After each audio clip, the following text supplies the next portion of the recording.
അവിടെ പഞ്ചായത്ത് ഇലക്ഷനിൽ മൂന്നാമത് പോകും, നിയമസഭയിൽ ഉച്ചുകുത്തി താഴെ. നീ നോക്കിക്കോ, 60 അസംബ്ലി നിയോജക മണ്ഡലത്തിൽ BJP എന്ത് ചെയ്യാൻ പോകുമെന്ന്. അവൻ കാശ് കൊടുത്ത ആളുകളെ വോട്ട് വാങ്ങിച്ച് ഈ പാർലമെന്റ് ഇലക്ഷനിൽ വോട്ട് പിടിച്ചതുപോലെ അവൻ 40,000 50,000 വോട്ട് പിടിക്കും. കോൺഗ്രസ് പാർട്ടി 3-ാം സ്ഥാനത്ത് ഉച്ചുകുത്തി. തീർച്ചയായിട്ടും സംഭവിക്കും. മാർക്സിസ്റ്റ് പാർട്ടി ഭരണം തുടരുകയും ചെയ്യും. ഇതാണ് കേരളത്തിൽ സംഭവിക്കാൻ പോകും. അതോട് ഈ പാർട്ടിയുടെ അതോ ഗതിയായിരിക്കും. ഇതിനകത്ത് മുസ്ലിം കമ്മ്യൂണിറ്റിയിലുള്ളവർ അവർ വേറെ കുറെ പാർട്ടിയിലും കുറെ കമ്മ്യൂണിസ്റ്റ് പാർട്ടിയിലും പോകും. കോൺഗ്രസിനുണ്ടെന്ന് പറയുന്ന കുറെ ആളുകൾ BJPയിലും മറ്റേതെങ്കിലും പാർട്ടികളിലേക്ക് പോകും. ഇത് എടുക്കാത്ത ചരക്കായി ഈ വരുന്ന പഞ്ചായത്ത് ഇലക്ഷനും അസംബ്ലി ഇലക്ഷനും കഴിയുമ്പോഴാണ് അത് കഴിഞ്ഞാൽ നശിക്കും. ഞാൻ പുത്തരിക്കണ്ട മൈതാനത്ത് വന്ന് പ്രസംഗിച്ചതല്ല, ഞാനൊരു പ്രവർത്തകനോട് പറഞ്ഞതാണിത്. പുത്തരിക്കണ്ട മൈതാനത്തോട് വന്ന് ഞാൻ പ്രസംഗിക്കുകയാണെങ്കിൽ അത് ഇടിച്ചു താഴ്ത്തലാവും. നീ ശ്രദ്ധിക്കണം, നിന്റെ വാർഡ് തിരിച്ചു പിടിക്കണം, അവിടെയുള്ള ഭിന്നതകൾ തീർക്കാൻ നീ നേതൃത്വം കൊടുക്കണം. ഞാനൊരു പഞ്ചായത്തിലെ പ്രവർത്തകനോടാണ് സംസാരിച്ചത്. AICC നേതാക്കന്മാരുമായിട്ട് ബന്ധപ്പെട്ടിട്ടുണ്ട്, അതിന് ഉചിതമായിട്ടുള്ള നടപടി എടുക്കും. എത്രയൊക്കെ വിശദീകരിച്ചാലും ഈ ഓഡിയോ സംഭാഷണം ലീക്കായതോടെ കോൺഗ്രസ് പ്രവർത്തകർക്കിടയിൽ ഉണ്ടായ ആശങ്ക, ആത്മവിശ്വാസക്കുറവ് പരിഹരിക്കാനാകുമോ? പാർട്ടി എത്ര നടപടിയെടുത്താലും ഒരു മുതിർന്ന നേതാവിന്റെ വായിൽ നിന്ന് വന്ന ഈ വാക്കുകൾ എത്രത്തോളം ഡാമേജ് ആകും കോൺഗ്രസ് എന്ന മഹാപ്രസ്ഥാനത്തിന്? നാട്ടിൽ ഇറങ്ങി നടന്ന് ജനങ്ങളുമായി സംസാരിക്കാൻ 10% സ്ഥലങ്ങളിലെ ആളുകളുള്ളൂ എന്ന് പറയുന്നത് DCCയുടെ അധ്യക്ഷനാണ്. ഇത് മനസ്സിലാക്കാതെയാണ് നമ്മളൊക്കെ വീരവാദം പറഞ്ഞ് നടക്കുന്നത് എന്ന് പറയുന്നത് പലതവണ കോൺഗ്രസിന്റെ ചിലവിൽ ജനപ്രതിനിധിയായ ആളാണ്.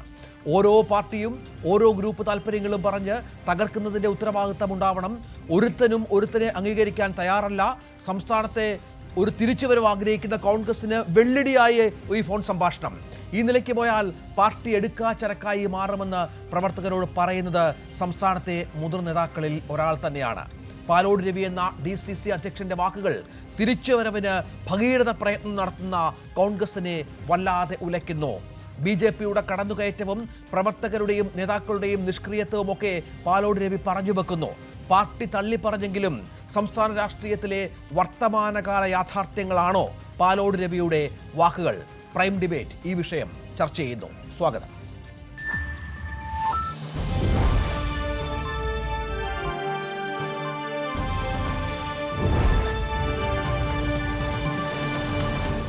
രാഷ്ട്രീയ നിരീക്ഷകൻ ശ്രീജിത്ത് പണിക്കർ ഈ ചർച്ചയുടെ ഭാഗമാകുന്നു. ഷിറാസ് ഖാനുണ്ട്, യൂത്ത് കോൺഗ്രസിന്റെ മുൻ ജനറൽ സെക്രട്ടറിയാണ്. വെമ്പായം നസീർ INL നേതാവ് സ്റ്റുഡിയോയിൽ നിന്നും ചർച്ചയുടെ ഭാഗമാകുന്നു. N ശ്രീകുമാർ മാധ്യമപ്രവർത്തകൻ ചർച്ചയിൽ ചേരുന്നു. ശ്രീകുമാർ, 100 സീറ്റ് വരുന്ന നിയമസഭാ തെരഞ്ഞെടുപ്പിൽ നേടും. തദ്ദേശ സ്വയംഭരണ തെരഞ്ഞെടുപ്പിൽ 1-ാം സ്ഥാനത്ത് എത്തും. അങ്ങനെ വലിയ പ്രയത്നം, വലിയ വാക്കുകൾ KPCC അധ്യക്ഷന്റെയും പ്രതിപക്ഷ നേതാവിൻ്റെയും ഭാഗത്തു നിന്നുണ്ട്. അതനുസരിച്ചുള്ള നീക്കങ്ങൾ സംസ്ഥാനത്തെ കോൺഗ്രസിൽ നടക്കുന്നുണ്ട്. അവിടെയാണ് ഏറ്റവും മുതിർന്ന നേതാക്കളിൽ ഒരാൾ DCC അധ്യക്ഷൻ ഈ വാക്ക് പറയുന്നത്. ഇത് കേവലം പ്രവർത്തകരെ മോട്ടിവേറ്റ് ചെയ്യാൻ എന്നത് മാത്രം അങ്ങനെ കരുതാനാകുമോ? നോക്കൂ രഞ്ജിത്ത്, അതൊരു പ്രശ്നം എന്താ വെച്ചാല്, സാധാരണ ഇങ്ങനത്തെ ഫോൺ സംഭാഷണങ്ങളൊന്നും മുൻകാലങ്ങളിൽ പുറത്തു വന്നിരുന്നില്ല. ഇത് പണ്ട് തൊട്ടേ തന്നെ കോൺഗ്രസ് നേതാക്കളും വളരെ ആത്മബന്ധമുള്ള പ്രവർത്തകരും അല്ലെങ്കിൽ പ്രാദേശിക നേതാക്കളൊക്കെ ആയിട്ട് ഇങ്ങനത്തെ സംസാരം ഉണ്ടാകാറുണ്ട്. ഇത് കുറച്ചു കാലമായിട്ട് അങ്ങനെ ഈ ഫോണൊക്കെ ചോർത്തി പുറത്തു വരുന്നത് കൊണ്ടാണ് നമ്മളിത് വലിയ എന്തോ സംഭവിച്ചെന്നൊക്കെ തോന്നുന്നത്. ഇത് സത്യത്തിലെ വലിയ വിഷയമുള്ള കാര്യമൊന്നുമല്ല. കാരണം പാലോട് രവി പറഞ്ഞത് എന്താണെന്ന് വെച്ചാല്, ഒരു പ്രവർത്തകൻ, എനിക്ക് തോന്നുന്നത് അദ്ദേഹത്തിന് വളരെ അടുപ്പമുള്ള ഒരു പ്രവർത്തകനായിരിക്കാം, ഒരു പഞ്ചായത്തിന്റെ നിങ്ങൾ ആദ്യം ഓഡിയോ മുഴുവൻ കേൾക്കണം. ഇടയ്ക്ക് വെച്ച് കേൾക്കുമ്പോൾ നമുക്ക് നിങ്ങൾ ഈ പറഞ്ഞത് മാത്രം കേൾപ്പിച്ച ഒരു ചെറിയ പ്രശ്നമുണ്ട്. പക്ഷെ ആദ്യം മുതലേ കേൾക്കണം. ഒരു പഞ്ചായത്ത് തെരഞ്ഞെടുപ്പുമായി ബന്ധപ്പെട്ട് ആ പഞ്ചായത്തിലെ പ്രശ്നങ്ങൾ ചർച്ച ചെയ്ത് വരുമ്പോൾ ഒരു മുതിർന്ന നേതാവ് ഇങ്ങനെയൊക്കെ സംസാരിക്കും. പക്ഷെ അതിന് ഒരു ചെറിയ പ്രശ്നം ഉണ്ടായെന്ന് വെച്ചാൽ ഇത് പുറത്തേക്ക് എടുത്ത് വിട്ടു. അത് കോൺഗ്രസിന് ശരിയായ നടപടിയല്ല. അത് ആരാണ് പുറത്തു വിട്ടുന്നത് വെച്ചാൽ അത് പാർട്ടി അന്വേഷിച്ച് നടപടി എടുക്കട്ടെ. അതാണ് ഒന്ന്. രണ്ടാമത്തെ കാര്യം, സാധാരണ രീതിയിൽ ഈ കോൺഗ്രസ് നേതാക്കളൊക്കെ സംസാരിക്കുമ്പോഴേ നമ്മൾ ജയിക്കും കേട്ടോ, 100% ഉറപ്പ്, നീ ഉറങ്ങിക്കോ എന്ന് പറയാറില്ല. നമ്മൾ തോൽക്കാനാണ് സാധ്യത, അവര് വളരെ മുന്നോട്ട് വരും, അവർ ഭരണകക്ഷിയാണ്, അവർ സമ്പന്നരാണ് എന്നൊക്കെ പറയുമ്പോൾ മാത്രമേ ഇക്കാര്യത്തിലെ കോൺഗ്രസ് പ്രവർത്തകരെ ഉണരുകയുള്ളൂ എന്നൊരു കാര്യം കൂടെ നമ്മൾ കരുതണം. അതങ്ങനെ താങ്കൾ പറഞ്ഞതിന് ഒരു യാഥാർത്ഥ്യമുണ്ട്. കാരണം തെരഞ്ഞെടുപ്പുകളിൽ 2 തവണ നിയമസഭാ തെരഞ്ഞെടുപ്പിൽ തോറ്റ പാർട്ടിയാണ്. തെരഞ്ഞെടുപ്പുകളിൽ പ്രവർത്തകനെ ഉണർത്തണമെങ്കിൽ അത്തരത്തിലുള്ള ഒരു പ്രചോദനപരമായ വാക്കുകൾ വേണം. പക്ഷേ ഇവിടെ എന്തൊക്കെയാണ് അദ്ദേഹം പറഞ്ഞു വെച്ചിരിക്കുന്നത്? പാർട്ടി ഉച്ചയും കുത്തി വീഴും, പാർട്ടി ഇല്ലാതാകും, BJP 60 മണ്ഡലങ്ങളിൽ വലിയ പ്രകടനം കാഴ്ചവെക്കും. LDF മൂന്നാമതും അധികാരത്തിൽ വരും, സംശയമില്ല. അങ്ങനെ സംശയമില്ല എന്ന് പറഞ്ഞു വെക്കുകയാണ്. അല്ലാതെ നിങ്ങൾ നിഷ്ക്രിയരാവരുത്, അത്തരം വാക്കുകളൊക്കെ ഉണ്ട്, ശരിയാണ്. പക്ഷെ അതിൻ്റെ കൂടെ ചേർത്ത് വെക്കുകയാണ് വളരെ കൃത്യമായി തന്നെ LDF മൂന്നാമതും വരാൻ പോകുന്നു എന്നുള്ള തരത്തിലുള്ള പ്രചരണം. ഇത് എത്ര ഡാമേജ് ഉണ്ടാക്കും പ്രവർത്തകർക്കിടയിൽ? ഒരു ഡാമേജും ഉണ്ടാക്കില്ല. കാരണം പ്രവർത്തകർക്ക് അറിയാം നേതാക്കളുടെ സ്വഭാവം. അതായത് LDF മൂന്നാമത്തെ അധികാരത്തിൽ വരില്ല കേട്ടോ, നമ്മൾ തന്നെ വരിക എന്നാരും പറയില്ല. LDF മൂന്നാമത് അധികാരത്തിൽ ഇതൊക്കെ ഒരു മോട്ടിവേഷൻ ആണെന്നേ, അല്ലാണ്ട് ഇത് നിങ്ങൾ ഉദ്ദേശിക്കുന്ന പോലെ ഒന്നും അല്ല. പാലോട് രവിയെ അണ്ടർ എസ്റ്റിമേറ്റ് ചെയ്യാൻ നമുക്ക് ആർക്കും കഴിയില്ല. പക്ഷെ അദ്ദേഹത്തിന് പറ്റിയൊരു അബദ്ധം എന്ന് ഞാൻ പറയുന്നത്, സാധാരണ ഇതിൽ ഈ കമ്മ്യൂണിസ്റ്റ് ഭാഷയുണ്ട് ജാഗ്രത എന്നുള്ളത്. അപ്പൊ ഈ സംസാരിക്കുന്ന പ്രവർത്തകരോട് സംസാരിക്കുമ്പോൾ ആ പ്രവർത്തകര് ആരാണോ ഏത് പ്രവർത്തകരാണെങ്കിലും ശരി, അപ്പൊ ആ സംസാരിക്കുമ്പോൾ ഈ ചില കാര്യങ്ങൾ നമ്മള് നാട്ടുഭാഷ അനുസരിച്ചുള്ള സംസാരം വരും. അത് ചിലപ്പോൾ പ്രശ്നമാണ്. കാരണം ഇതൊന്നും ഒളിച്ചു വെക്കേണ്ട കാര്യമൊന്നും ഉള്ളതല്ല. കാരണം കുറച്ചു കാലം മുമ്പ്, ഈ 2-3 ആഴ്ച മുമ്പ് AK ആന്റണി എന്താ പറഞ്ഞത്? അമിതാത്മവിശ്വാസം പാടില്ല. എവിടെ? നിലമ്പൂർ ജയിച്ചപ്പോ അദ്ദേഹം ഒരു വട്ടമല്ല പലവട്ടം പറഞ്ഞു അമിതാത്മവിശ്വാസം പാടില്ല. AK ആന്റണി പറഞ്ഞു അമിതാത്മവിശ്വാസം പാടില്ല, അദ്ദേഹത്തിന് സംശയം എന്ന് നമ്മൾ വ്യാഖ്യാനിച്ച അവസ്ഥ എന്താ? അപ്പൊ ഇതുകൊണ്ട് കോൺഗ്രസിൽ ഒരു പ്രശ്നം, പാലോട് രവിചേട്ടന്റെ പ്രസംഗം കൊണ്ട് കോൺഗ്രസിൽ ഒരു പ്രശ്നം ഉണ്ടായില്ല. പക്ഷെ ഇതൊരു ചർച്ചയാക്കിക്കൊണ്ട് കോൺഗ്രസ് ഭയക്കുന്നു, കോൺഗ്രസ് ആശയം ഉണ്ടാക്കുന്നു എന്ന് പറഞ്ഞുകൊണ്ട് കോൺഗ്രസിനുള്ളിൽ, കോൺഗ്രസ് പ്രവർത്തകർക്കിടയിൽ അസ്വസ്ഥതയുടെ ഒരു അന്തരീക്ഷം ഉണ്ടാക്കാൻ കോൺഗ്രസിന്റെ വിമർശകർക്ക് കഴിയും. അല്ല, ഇത് പുറത്തു വരുന്നത് ആ പാർട്ടി നമുക്കറിയാം 2 പേർ തമ്മിൽ നടത്തിയ ഒരു ഫോൺ സംഭാഷണമാണ്. സ്വാഭാവികമായും ഈ രണ്ടാമത്തെ ആൾ അറിയാതെ അല്ലെങ്കിൽ ഒന്നാമത്തെ ആൾ അറിയാതെ ഈ ഫോൺ സംഭാഷണം പുറത്തു വരില്ല. മറ്റാരും ചോർത്തിയൊന്നുമല്ല. കുറച്ച് ആളുകൾക്ക് മുമ്പാണ് ഫോൺ സംഭാഷണമാണെങ്കിൽ പോലും കോൺഗ്രസ് ഗ്രൂപ്പുകൾക്കിടയിൽ ഇത് വല്ലാതെ പ്രചരിച്ചിരുന്നു. മാധ്യമങ്ങൾക്ക് കിട്ടിയത് ഇന്നാണെന്ന് മാത്രം. അല്ല, അതാ പറഞ്ഞത്, കോൺഗ്രസിന്റെ വിമർശകർക്ക് ഈ മുന്നിൽ ഈ ഒരു ഓഡിയോ എത്തിക്കുന്നവർ, അപ്പൊ അവരെ കുറിച്ച് എന്താ നമ്മൾ പറയാ? അതാണ് KPCC പ്രസിഡന്റ് പറഞ്ഞത്. ഞങ്ങളത് AICC ആയിട്ട് ആലോചിച്ചിട്ട്, കാരണം മുൻപും ഇതുപോലെ ഫോൺ ചോർത്തലുമായി ബന്ധപ്പെട്ട ഒരുപാട് പ്രശ്നങ്ങൾ KPCC അധ്യക്ഷൻ പറഞ്ഞത് അങ്ങനെയല്ല സാർ, നടപടി ഉണ്ടാകും, ഇതുമായി ബന്ധപ്പെട്ട് ഗൗരവമായി എടുക്കുന്നു ഇത്തരം വാക്കുകൾ എന്ന് തന്നെയാണ്. അതായത് നടപടിയിലേക്ക് കാര്യങ്ങൾ പോകുന്നു എന്നുള്ള സൂചനകൾ അദ്ദേഹം തരുന്നുണ്ട്. ചില്ലറ പ്രശ്നമല്ല അത് അദ്ദേഹത്തിനും സൃഷ്ടിച്ചിരിക്കുന്നത് എന്നുള്ളതാണ്. നടപടി എന്ന് വെച്ചാൽ പാർട്ടി നടപടിയെ കുറിച്ച് നമുക്കൊരു ധാരണ ആദ്യം ഉണ്ടാകണം. ആ നടപടിയാണ് അദ്ദേഹം പറഞ്ഞത്. അല്ലാണ്ട് ഒരാളെ കഴുത്ത് പിടിച്ച് പുറത്താക്കുക എന്നുള്ളതല്ല. അത് KPCC പ്രസിഡന്റ് തീരുമാനിക്കട്ടെ. ഞാനത് ചർച്ച ചെയ്യാൻ ഉദ്ദേശിക്കുന്നില്ല. ഇവിടെ ഞാൻ പറയുന്നത്, ഈ ഫോൺ സംഭാഷണങ്ങൾ ഇങ്ങനെ ചോർന്ന് പുറത്തേക്ക് വരുന്നത് അത് കോൺഗ്രസിൽ മാത്രമല്ലല്ലോ. രഞ്ജിത്ത് അറിഞ്ഞുകൂടെ, ഒരു മാസം മുമ്പ് 2 CPIയുടെ പ്രമുഖ നേതാക്കള് പരസ്പരം സംസാരിച്ചതാ. അത് ചോർത്തി വന്ന് അറിയാമല്ലോ, ബിനോയ് വിഷയത്തെ കുറിച്ച് 2 CPIയുടെ പ്രമുഖ നേതാക്കള്. ഇത് DCC പ്രസിഡന്റ് ആയിരുന്ന പാലോട് രവിചേട്ടൻ, അദ്ദേഹത്തിന്റെ ഒരു പഞ്ചായത്തിന്റെ ആ ഒരു ബ്ലോക്ക് സെക്രട്ടറി ആണെന്ന് തോന്നുന്നു. ആ ബ്ലോക്ക് സെക്രട്ടറിയോട് പറഞ്ഞ കാര്യങ്ങളാണത്. അപ്പൊ അങ്ങനെ പറയുമ്പോൾ അതിലെ ചില നാട്ടുഭാഷയൊക്കെ വന്നിട്ടുണ്ട്. ശരിയാ, ഉച്ചിയും കുത്തി വീഴെന്നൊക്കെ പറഞ്ഞാൽ അത് തിരുവനന്തപുരത്തുള്ള ഭാഷയായിരിക്കും. തലകുത്തി വീഴാന്ന് നമ്മൾ പറയും. അപ്പൊ അങ്ങനെ തലകുത്തി വീഴാന്നൊക്കെ ഇതൊക്കെ സാധാരണ നേതാക്കൾ ഉപയോഗിക്കുന്ന ഭാഷയാണ് പ്രവർത്തകരോടെ. നിങ്ങൾ മര്യാദക്കിരുന്നില്ല, ഭരണം പോകട്ടോ, വീണ്ടും പ്രതിപക്ഷം തിരിക്കേണ്ടി വരും, ഇതൊക്കെ പറയാറുണ്ട്. ഇതൊക്കെ എടുത്ത് ചാനലുകൾക്ക് കൊണ്ട് കൊടുത്താലും എന്താ? പാലോട് രവി ആയതുകൊണ്ടാണ് വലിയ വാർത്തയായത്. ഈ പാലോട് രവിയെ കുറിച്ച് പറയുമ്പോൾ അദ്ദേഹം തിരുവനന്തപുരത്തെ DCC പ്രസിഡന്റ് ആണെങ്കിൽ പോലും അദ്ദേഹത്തിലെ കോൺഗ്രസിന്റെ പ്രമുഖരിൽ ഒരാൾ തന്നെയാണ്. പഴയ കാലത്ത് മുദ്രാവാക്യം തന്നെ ഉണ്ടായിരുന്നു, വയലാർ രവി, തമ്പാനൂർ രവി, പാലോട് രവി എന്ന് പറഞ്ഞിട്ട്. അപ്പൊ അതുകൊണ്ട് അദ്ദേഹം വളരെ പ്രമുഖനാണ്. അതുകൊണ്ടാണ് നമ്മൾ ചർച്ചയാക്കിയത്. അപ്പൊ ചർച്ചയാകുന്നതിൽ വിരോധമൊന്നുമില്ല. എന്താണെന്നറിയാമോ? നാളെ കോൺഗ്രസ് നേതാക്കൾ ഒന്നുകൂടെ ജാഗ്രത പുലർത്തും.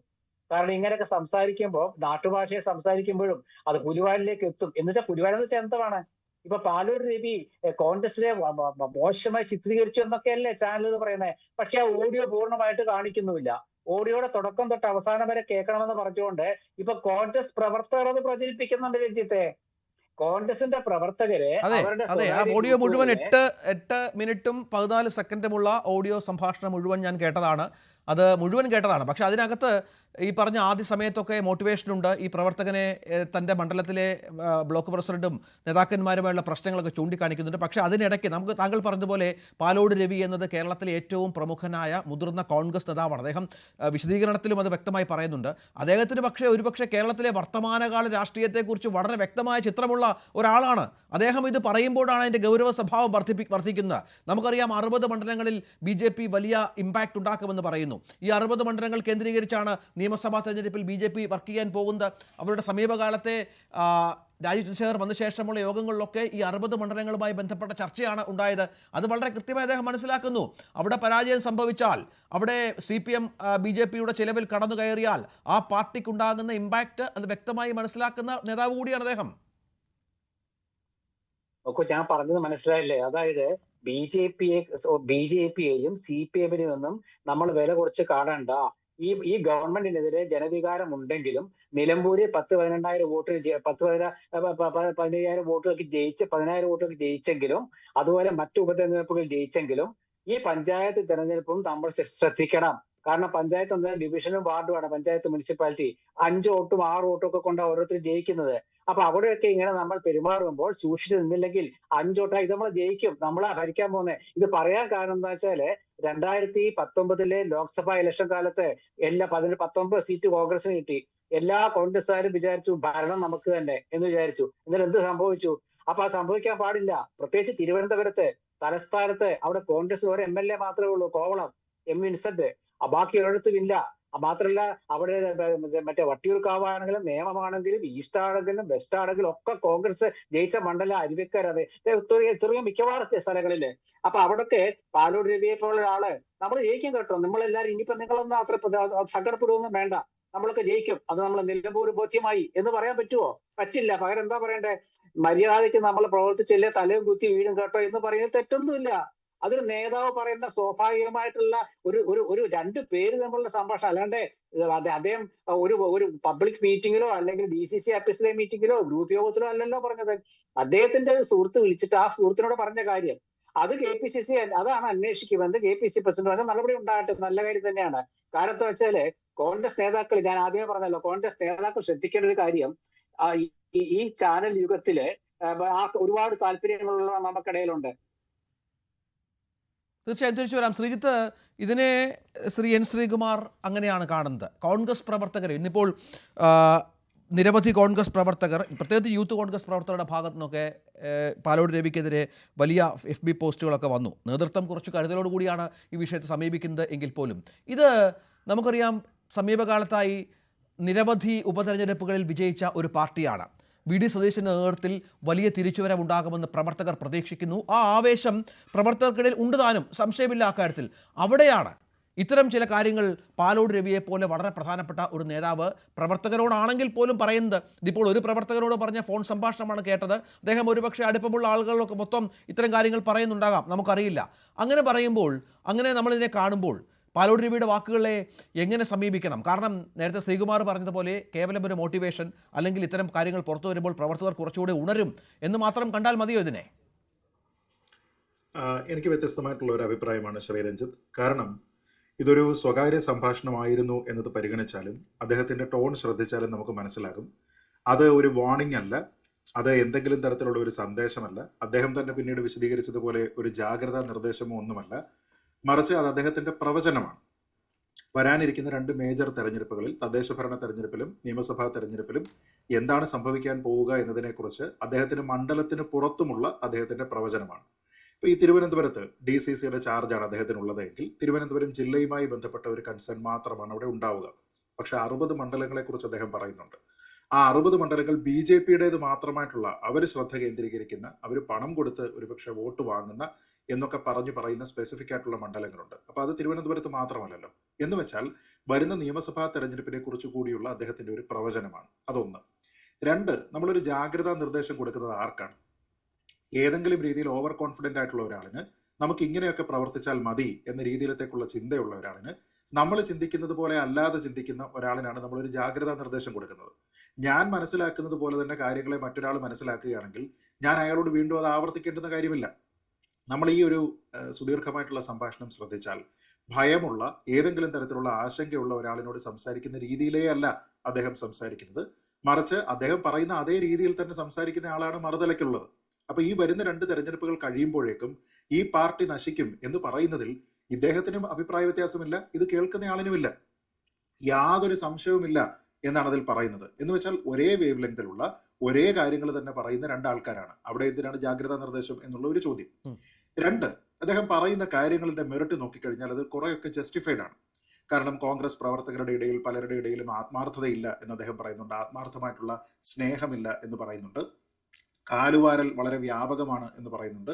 പലപ്പോഴും പദവികൾക്ക് വേണ്ടിയിട്ട് ആൾക്കാർ ഇരിക്കുന്നു, ഒന്നിലധികം പദവികൾ ഒരാൾക്കുണ്ട്, പ്രവർത്തിക്കാനായിട്ട് ആളില്ല എന്ന് പറയുന്നു. ഞാൻ പറയുന്നത് ഈ 3 കാര്യങ്ങളും കോൺഗ്രസിനെ സംബന്ധിച്ചിടത്തോളം, നമുക്ക് അറിയാവുന്ന ആൾക്കാരെ സംബന്ധിച്ചിടത്തോളം ഇത് ശരിയായിട്ടുള്ള മെറിറ്റുള്ള വിലയിരുത്തലാണ്. പക്ഷേ ഇവിടുത്തെ ഏറ്റവും പ്രധാനപ്പെട്ട പ്രശ്നം എന്താണെന്നറിയോ രഞ്ജിത്ത്? ഇത് ഒരു പ്രവർത്തകൻ ഒരു നേതാവിനോടാണ് പറയുന്നതെങ്കിൽ അത് ജസ്റ്റിഫൈഡ് ആണ്. പക്ഷേ ഇത് നേതാവാണ് പ്രവർത്തകനോട് പറയുന്നത് എന്ന് വെച്ചാൽ, കോൺഗ്രസിന് പ്രവർത്തിക്കാനായിട്ട് ആളില്ല എങ്കിലോ, കോൺഗ്രസിൽ കാലുവാരൽ ഉണ്ടാകുന്നുണ്ടെങ്കിലോ, കോൺഗ്രസിലെ പ്രവർത്തകർക്ക് ആത്മാർത്ഥത ഇല്ല എങ്കിലോ, അത് കറക്റ്റ് ചെയ്യുന്നതിന് വേണ്ടി ഉത്തരവാദിത്തമുള്ള, അതിനു വേണ്ടുന്ന രീതിയിലത്തേക്കുള്ള തീരുമാനങ്ങൾ എടുക്കാനായിട്ട് കഴിവും പക്വതയും പ്രാപ്തിയുമുള്ള ഒരു വ്യക്തി ആ പദവിയിൽ ഇരിക്കുകയാണ്. അങ്ങനെയുള്ള ആളാണ് ഇത് പറയുന്നത്. എന്ന് വെച്ചാൽ ഇപ്പോ നല്ലൊരു ഉദാഹരണം പറയാം. നരേന്ദ്രമോദി വന്നതിന് ശേഷം ഈ രാജ്യം നശിച്ചു പോവുകയാണല്ലോ, നേരെയൊരു ഭരണമൊന്നും നടക്കുന്നില്ലല്ലോ എന്ന് പറയുന്നതിന് തുല്യമായിട്ടുള്ള കാര്യമാണ്. ആരാണ് സാർ ഭരിക്കേണ്ടത് എന്ന് ചോദിച്ചാൽ അത് ഞാൻ തന്നെയാണ്. അപ്പൊ ആരാണ് ഇത് നേരെ കൊണ്ടുപോകേണ്ടത്? അത് ഞാൻ തന്നെയാണ്. അപ്പൊ ഈ പറയുന്ന പ്രശ്നങ്ങളെല്ലാം സോൾവ് ചെയ്യേണ്ടത് ആരാ? അത് ഞാൻ തന്നെയാ എന്ന് നരേന്ദ്രമോദി പറയില്ലേ? അതേപോലെ തന്നെ ഈ ആത്മാർത്ഥതയില്ലായ്മയെ മാറ്റിയെടുക്കേണ്ടത്, ഈ കാലുവാരൽ ഇല്ലാതെയാക്കേണ്ടത്, പ്രവർത്തിക്കാൻ ആളെ കണ്ടെത്തേണ്ടത് ചുമതലയിലിരിക്കുന്ന ഒരാള് ഒരു പ്രവർത്തകനോട് പറയുകയാണ്. അതാണ് ഇവിടുത്തെ പ്രധാനപ്പെട്ട പ്രശ്നം. ഇനി ഞാൻ വേറൊരു കാര്യം പറയാം. അദ്ദേഹം തന്നെ ഇപ്പൊ വിശദീകരിക്കുന്ന സമയത്ത് പറയുന്നില്ലേ, ഇത് വ്യക്തിപരമായിട്ടുള്ള സംസാരമാണല്ലോ, അപ്പൊ അതുകൊണ്ട് പ്രശ്നമില്ല, പരസ്യവേദിയിൽ ഞാൻ പ്രസംഗിക്കുകയായിരുന്നില്ലല്ലോ എന്ന്. ഞാൻ പറഞ്ഞത് പരസ്യവേദിയിലാണ് ഇത് പറഞ്ഞിരുന്നത് എങ്കിൽ അതാണ് കൂടുതൽ നല്ലത്. കാരണം അപ്പോ അത് വളരെ കൃത്യമായ രീതിയിൽ ചർച്ച ചെയ്യപ്പെടും.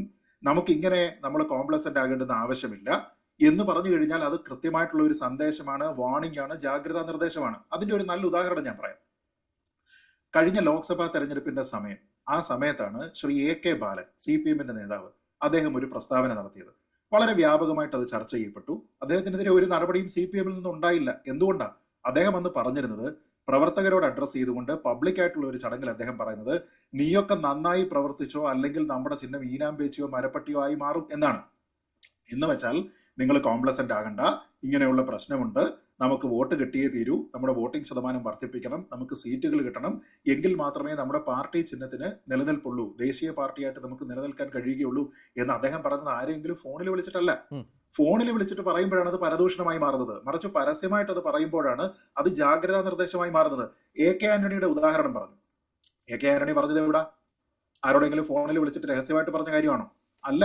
അതാണ് ഇതിന്റെ വ്യത്യാസം. ഇനി AK ആന്റണി ആരോടെങ്കിലും രഹസ്യമായിട്ട് BJPക്ക് 60 സീറ്റ് ഇവിടെ കിട്ടാനുള്ള സാധ്യതയുണ്ട്, നമ്മൾ 3ാമതായി പോകും, നമ്മൾ ഉച്ചയും കുത്തി തറ വീഴും എന്ന് പറഞ്ഞിരുന്നെങ്കിൽ അതിന് ഇതേ പ്രശ്നം തന്നെയാണുള്ളത്. അപ്പൊ പരസ്യമായിട്ട് പറയുന്ന, അതിന്റെ അക്കൗണ്ടബിലിറ്റി ഉള്ള, അത് കറക്റ്റ് ചെയ്യേണ്ടുന്ന ഒരു വ്യക്തി ഇങ്ങനെ രഹസ്യമായിട്ട് പറയുകയും എടാ മക്കളെ ഇത് ഒരു രക്ഷയില്ല, ഇത് മുഴുവൻ മുടിഞ്ഞു പോവാണ് എന്ന് പറയുന്നത് തമ്മിൽ കാര്യമായ വ്യത്യാസമുണ്ട്. അപ്പൊ ഞാൻ മനസ്സിലാക്കുന്നത്, നമ്മൾ ഈ പണ്ട് കേൾക്കുന്ന ഒരു തമാശയുണ്ടല്ലോ. ഒരു ടേബിളിൽ രോഗി കിടക്കുകയാണ്, സർജൻ അവിടെ വന്ന് നിൽക്കുന്നു, എന്നിട്ട് സർജൻ പറയുകയാണ് ഒന്നും വിഷമിക്കണ്ട, കുഴപ്പമൊന്നും ഉണ്ടാവത്തില്ല, എല്ലാം ഓക്കെ ആയിരിക്കും, പേടിക്കണ്ട, ടെൻഷൻ അടിക്കണ്ട എന്ന് പറയുമ്പോൾ ഈ രോഗി അവിടെ കിടന്നിട്ട് പറയും ഡോക്ടറെ എനിക്ക് ടെൻഷൻ ഇല്ല എന്ന്. അപ്പൊ ഈ ഡോക്ടർ പറയും അത് ഞാൻ നിങ്ങളോട് പറഞ്ഞതല്ല, ഞാൻ സ്വയം പറഞ്ഞതാണ് എന്ന് പറയും. ആ രീതിയിലല്ലേ ശ്രീ പാലോടി രവി ഇപ്പൊ പറഞ്ഞിരിക്കുന്നത്. ഇതിനെ കറക്റ്റ് ചെയ്യേണ്ടുന്ന, ഈ സർജറി നടത്തേണ്ടുന്ന വ്യക്തി സ്വയം ആത്മവിശ്വാസം ഇല്ലാത്ത രീതിയിലാണ് ഈ കാര്യങ്ങൾ പറയുന്നത്. അപ്പൊ ഇനി ചോദ്യം, അങ്ങനെയാണെങ്കിൽ പാലോടി രവിക്ക് ഇനി എന്താ വേണ്ടത്? അദ്ദേഹത്തിന് ആത്മാർത്ഥതയില്ലാത്ത പ്രവർത്തകർക്കെതിരെ നടപടി എടുക്കുന്നതിന് വേണ്ടിയിട്ട് അദ്ദേഹത്തിന് എന്തെങ്കിലും തടസ്സമുണ്ടോ? ഈ പ്രവർത്തകർ വീട്ടിൽ കയറി വെറുതെ ഇരിക്കുകയാണ്, അവർ പദവികളും വെച്ചിരിക്കുകയാണ്, അവരെ പ്രവർത്തിക്കാൻ ആളിറങ്ങുന്നില്ല എന്നെങ്കിൽ അത് പാലോടി രവി വേണ്ട ആൾക്കാരോട് റിപ്പോർട്ട് ചെയ്യണ്ടേ? കോൺഗ്രസിന് പുതിയതായിട്ടുള്ള ഒരു അധ്യക്ഷൻ വന്നിട്ടുണ്ട്, വെൽ ഓയിൽഡ് ആയിട്ടുള്ള ഒരു മെഷീനുള്ള ഒരു സിസ്റ്റം ഇവിടെ ഉണ്ട് എന്ന് പറയപ്പെടുന്നു. അടുത്ത തെരഞ്ഞെടുപ്പിൽ 100 സീറ്റ് കിട്ടുന്നതിന് വേണ്ടിയിട്ടുള്ള പ്രവർത്തനമാണ് ഇപ്പോഴേ തുടങ്ങിയിരിക്കുന്നത് എന്ന് പറയുന്നു. അങ്ങനെയാണെങ്കിൽ എന്റെ ജില്ലയിൽ ഇന്ന പ്രശ്നങ്ങളുണ്ട് എന്ന് പറഞ്ഞുകൊണ്ട് അത് പരിഹരിക്കുന്നതിന് വേണ്ടിയിട്ടാണോ ശ്രമിക്കേണ്ടത്? അതോ ഇവിടെ ആൾക്കാരെ രഹസ്യമായി വിളിച്ചതിന് ശേഷം മക്കളെ ഇത് മൊത്തം പോക്കാണ്, അടുത്ത തെരഞ്ഞെടുപ്പ് കഴിയുമ്പോഴത്തേക്ക് ഇവിടെ നിൽക്കാൻ ആരും കാണില്ല, മുസ്ലിങ്ങൾ അങ്ങോട്ട് പോകും, അതല്ലാത്ത ആൾക്കാർ, അപ്പൊ ഹിന്ദുക്കളെ ആയിരിക്കും അവർ പക്ഷെ ഉദ്ദേശിച്ചിരിക്കുന്നത്, അല്ലെങ്കിൽ ക്രിസ്ത്യാനികളെ ആയിരിക്കാം, അവർ വേറെ വഴിയിലേക്ക് പോകും, കുറെ ആൾക്കാർ BJP-യിലേക്ക് പോകും, കുറെ ആൾക്കാർ CPM-ലേക്ക് പോകും എന്ന് പറയുന്ന ഒരു റിക്രൂട്ട്മെന്റ് ഏജൻസിയാണ് ഒരു DCC അധ്യക്ഷൻ നടത്തേണ്ടത്. അല്ല. അതുകൊണ്ടാണ് ഞാൻ പറഞ്ഞത്, അദ്ദേഹം പറഞ്ഞിരിക്കുന്ന കാര്യങ്ങളിൽ മെറിറ്റ് ഉണ്ടെങ്കിലും അതൊരു പ്രവർത്തകൻ നേതാവിനോട് പറഞ്ഞാൽ ജസ്റ്റിഫൈഡ് ആണ്. പക്ഷെ ഒരു നേതാവ് പ്രവർത്തകനോട് പറയുകയും രഹസ്യമായി പറയുകയും ചെയ്തു കഴിഞ്ഞാൽ, സ്വകാര്യ സംഭാഷണത്തിൽ പറഞ്ഞു കഴിഞ്ഞാൽ അതിന്റെ മെറിറ്റും അത് വിലയിരുത്തപ്പെടുന്ന രീതിയും വ്യത്യസ്തമാണ് എന്നുള്ളതാണ് എന്റെ അഭിപ്രായം. തീർച്ചയായും ശ്രീ ഷിറാസ് ഖാൻ, ഇവിടെ പാലോടി രവി ആദ്യമായല്ല ഇത്തരം വിവാദങ്ങളിൽ ചെന്ന് പെടുന്നത്. നേരത്തെ ദേശീയ ഗാനം പാഠ്യതുമായി ബന്ധപ്പെട്ട് അത് ഏത് തരത്തിലാണ് പിന്നീട് വ്യാഖ്യാനിക്കപ്പെട്ടതെന്നൊക്കെ നമുക്കറിയാം. ഒരുപാട് പാർട്ടിയെ തന്നെ നാണം കെടുത്ത സംഭവങ്ങളായിരുന്നു. ഇപ്പോൾ ഏറ്റവും പുതിയ ഓഡിയോ സംഭാഷണം, അതിനെ ഇപ്പോൾ പാർട്ടി പ്രവർത്തകരുമായി ബന്ധപ്പെട്ട് DCC അധ്യക്ഷൻ സംസാരിക്കുമ്പോൾ ഇത്തരം കാര്യങ്ങൾ പരാമർശിച്ചേക്കാം എന്ന് പറഞ്ഞ് കേവലമായി മാറ്റിവെക്കാൻ പറ്റുന്ന ഒന്നായി ഷിറാസിന് തോന്നുന്നുണ്ടോ? അത് ഈ ദേശീയ ഗാനമൊക്കെ അത് നമ്മൾ ചർച്ച ചെയ്യപ്പെടേണ്ട കാര്യമല്ല. അതൊക്കെ ഒരു വ്യക്തിക്ക് ഉണ്ടാകുന്ന സ്വാഭാവികമായൊരു വീഴ്ചകളായിട്ട് കണ്ടാൽ മതി. അതൊരു മനഃപൂർവ്വം സംഭവിച്ചൊരു വീഴ്ചയൊന്നുമല്ല. ഇവിടെ അദ്ദേഹം പറഞ്ഞത് തെറ്റാണ് എന്നൊരു അഭിപ്രായം ഒരു സാധാരണ കോൺഗ്രസ് പ്രവർത്തകൻ എന്ന നിലയിൽ എനിക്കില്ല. പക്ഷേ അത് അദ്ദേഹം പറഞ്ഞപ്പോഴാണത് തെറ്റായത്. കാര്യം ഉത്തരവാദിത്തപ്പെട്ട സ്ഥാനത്തിരുന്നു കൊണ്ട് അങ്ങനെ പറയാമോ? കോൺഗ്രസ് പാർട്ടിയുടെ ഒരു സാഹചര്യം ഇന്ന് എന്താണ്? നിലവിൽ കോൺഗ്രസ് പാർട്ടി പരദൂഷണത്തിൻ്റെ പുറത്ത് നിൽക്കുന്നൊരു പാർട്ടിയായി മാറിപ്പോയില്ലേ? നേതാക്കന്മാരുടെ ചെവിയിൽ ചെന്ന് പരദൂഷണം പറയുന്നവർ മാത്രമല്ലേ ഈ പാർട്ടിയിൽ പുതുതായി നേതൃത്വത്തിലേക്ക് കടന്നു വരുന്നുള്ളൂ? അല്ലാതെ ഈ പാർട്ടി കോൺഗ്രസ്സുകാർ അല്ലെങ്കിൽ ഒരു പ്രവർത്തകനോട് പരദൂഷണം പറയുക, പ്രവർത്തകൻ്റെ പരദൂഷണം തിരിച്ചു കേൾക്കുക, അതൊന്നും ഒരു നേതാവിന് ചേർന്ന ഗുണമൊന്നുമല്ല. പിന്നെ പാലോട് രവി പറഞ്ഞത് 70 കഴിഞ്ഞ പാലോട് രവി പറയേണ്ടി വന്നു. ഒരു യൂത്ത് കോൺഗ്രസ്സുകാരൻ അല്ലെങ്കിൽ ഒരു KSUക്കാരൻ പറയേണ്ട കാര്യമാണിത്. കോൺഗ്രസ് പാർട്ടി സംഘടനാ തലത്തിൽ ഇല്ല. രാവിലെ കതറിട്ടുകൊണ്ട് ഏതെങ്കിലും നേതാവിൻ്റെ വീട്ടുവാതിൽക്കൽ ചെന്ന് നിൽക്കുന്നവരാണ് പാർട്ടി സ്ഥാനങ്ങൾ കൊടുക്കുന്നത്. പ്രവർത്തകർ പാർട്ടിയിൽ നിന്ന് അകന്നുപോയി. ഞാൻ യൂത്ത് കോൺഗ്രസ് സംസ്ഥാന സെക്രട്ടറി ആയിരുന്നപ്പോൾ ഈ കാര്യം പറഞ്ഞതിൻ്റെ പേരിൽ പാർട്ടിയിൽ നിന്ന് സസ്പെൻഷൻ നേടിയ ആളാണ് ഞാൻ. നേരത്തെ ഇവിടെ പറഞ്ഞു തിരുവനന്തപുരം ജില്ലയിൽ തമ്പാനൂർ രവി, പാലോട് രവി എന്നൊക്കെ പറഞ്ഞ് മുദ്രാവാക്യം തന്നെ ഉണ്ടായിരുന്നു എന്ന്. ഈ 2 രവിമാരും കൂടെ വെട്ടി നിരത്തി പുറത്ത് കളഞ്ഞവരിൽ അവശേഷിക്കുന്നവരാണ് ഇന്ന് കോൺഗ്രസ് പാർട്ടിയിലുള്ളത്.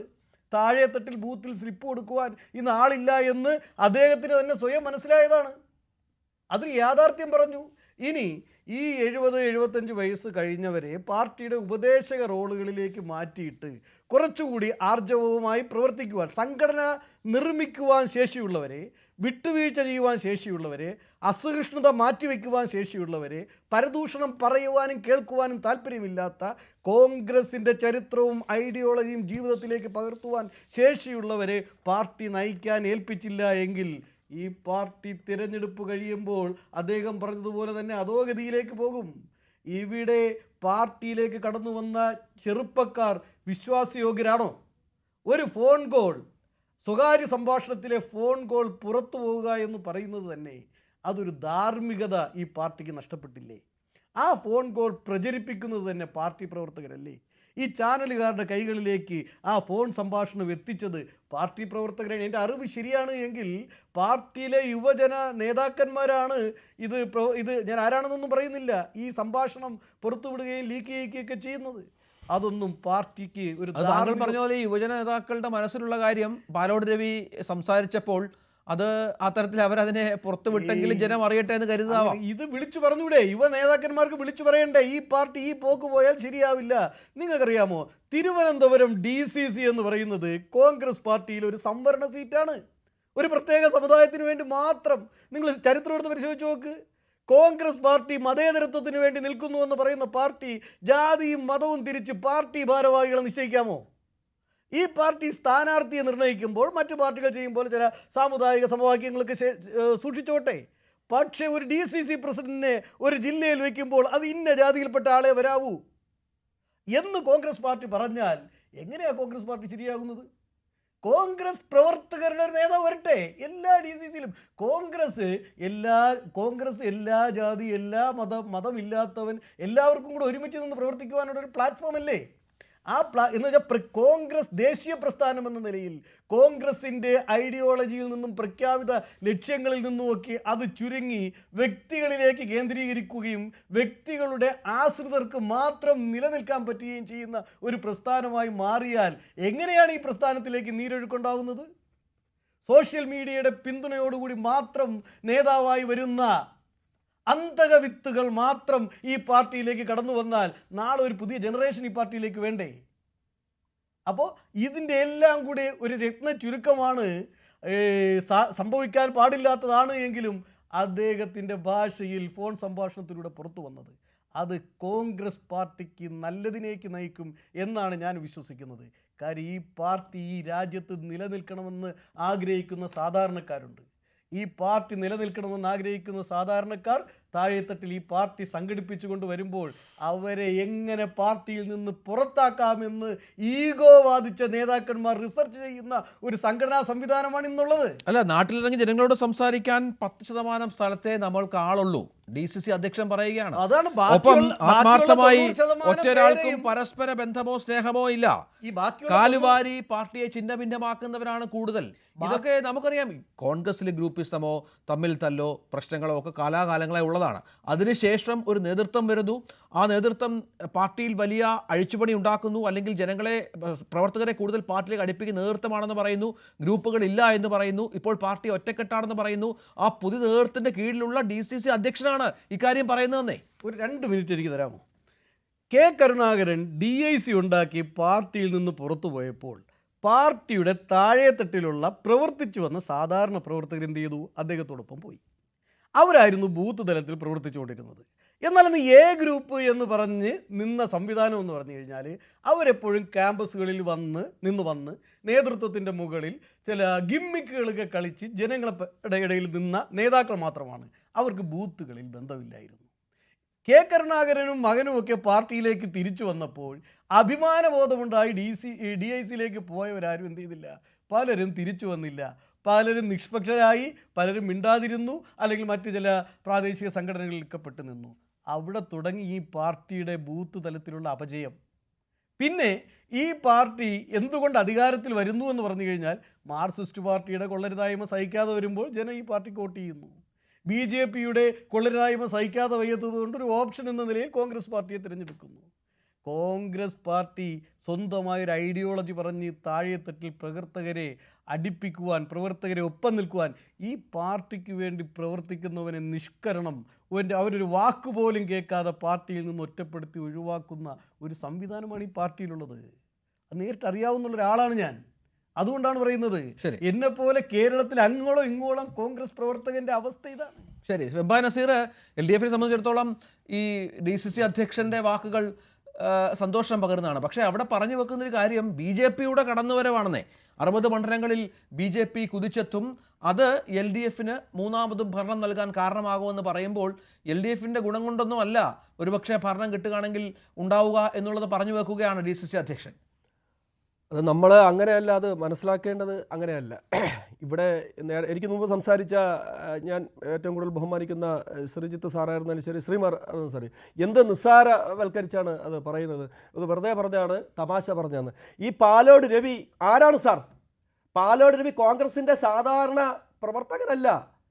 മുൻ നിയമസഭ ഡെപ്യൂട്ടി സ്പീക്കറായിരുന്ന ആളല്ലേ ഈ പാലോട് രവി? അതുപോലെ നെടുമങ്ങാട് മണ്ഡലത്തെ പ്രതിനിധീകരിച്ച് 3 തവണ MLA ആയ ഒരു നേതാവല്ലേ? ഇപ്പോൾ DCC പ്രസിഡൻ്റല്ലേ ഈ പാലോട് രവി? ഈ പാലോട് രവിയാണ് വന്ന് ഈ വെളിപ്പെടുത്തുന്നത്. രസമല്ല. ആ ജലീലെന്ന് പറയുന്ന ആ വെഞ്ഞാറമൂട് പേരുമലയുള്ള ആ പ്രവർത്തകനോട് പറയും, നമ്മൾ തമ്മിൽ സംസാരിക്കുന്നത് പുറത്തു പോകുന്ന സംശയമുണ്ട്, നീ പുറത്ത് വിടരുത് എന്ന് പറഞ്ഞിട്ട് അതാണ് ഇപ്പോൾ പുറത്ത് വന്നിരിക്കുന്നത്. അപ്പോൾ ഈ പാർട്ടി, കോൺഗ്രസ് പാർട്ടിയുടെ ഒരു ഗതികേട്, ഈ കോൺഗ്രസ് പാർട്ടി എവിടെ എത്തി നിൽക്കുന്നു എന്നാണ് ഞാൻ ചിന്തിക്കുന്നത്. ഈ മാന്നാർ മത്തായി സിനിമയിൽ ഇന്നസെൻ്റ് സായ് കുമാറിനോട് പറയുന്ന ഒരു ഡയലോഗുണ്ട്, നിനക്ക് വിവരമില്ലെങ്കിൽ നീ സത്യമേ പറയൂ എന്ന്. പാലോട് രവി പറഞ്ഞത് കറക്റ്റാണ്. മൂന്നാമതും ഇടത് ഭരണം വരിക തന്നെ ചെയ്യും. കാരണം ഈ നാട്ടിൽ നടക്കുന്ന വികസന പ്രവർത്തനങ്ങൾ ബഹുമാന്യനായ മുഖ്യമന്ത്രി ശ്രീ പിണറായി വിജയന്റെ നേതൃത്വത്തിൽ നടക്കുന്ന വികസന പ്രവർത്തനങ്ങൾ കോൺഗ്രസുകാർക്ക് മനസ്സിലായി എന്നുള്ളതല്ലേ ഈ പാലോട് രവി തുറന്നു പറയുന്നതിൻ്റെ ആകെ തുക.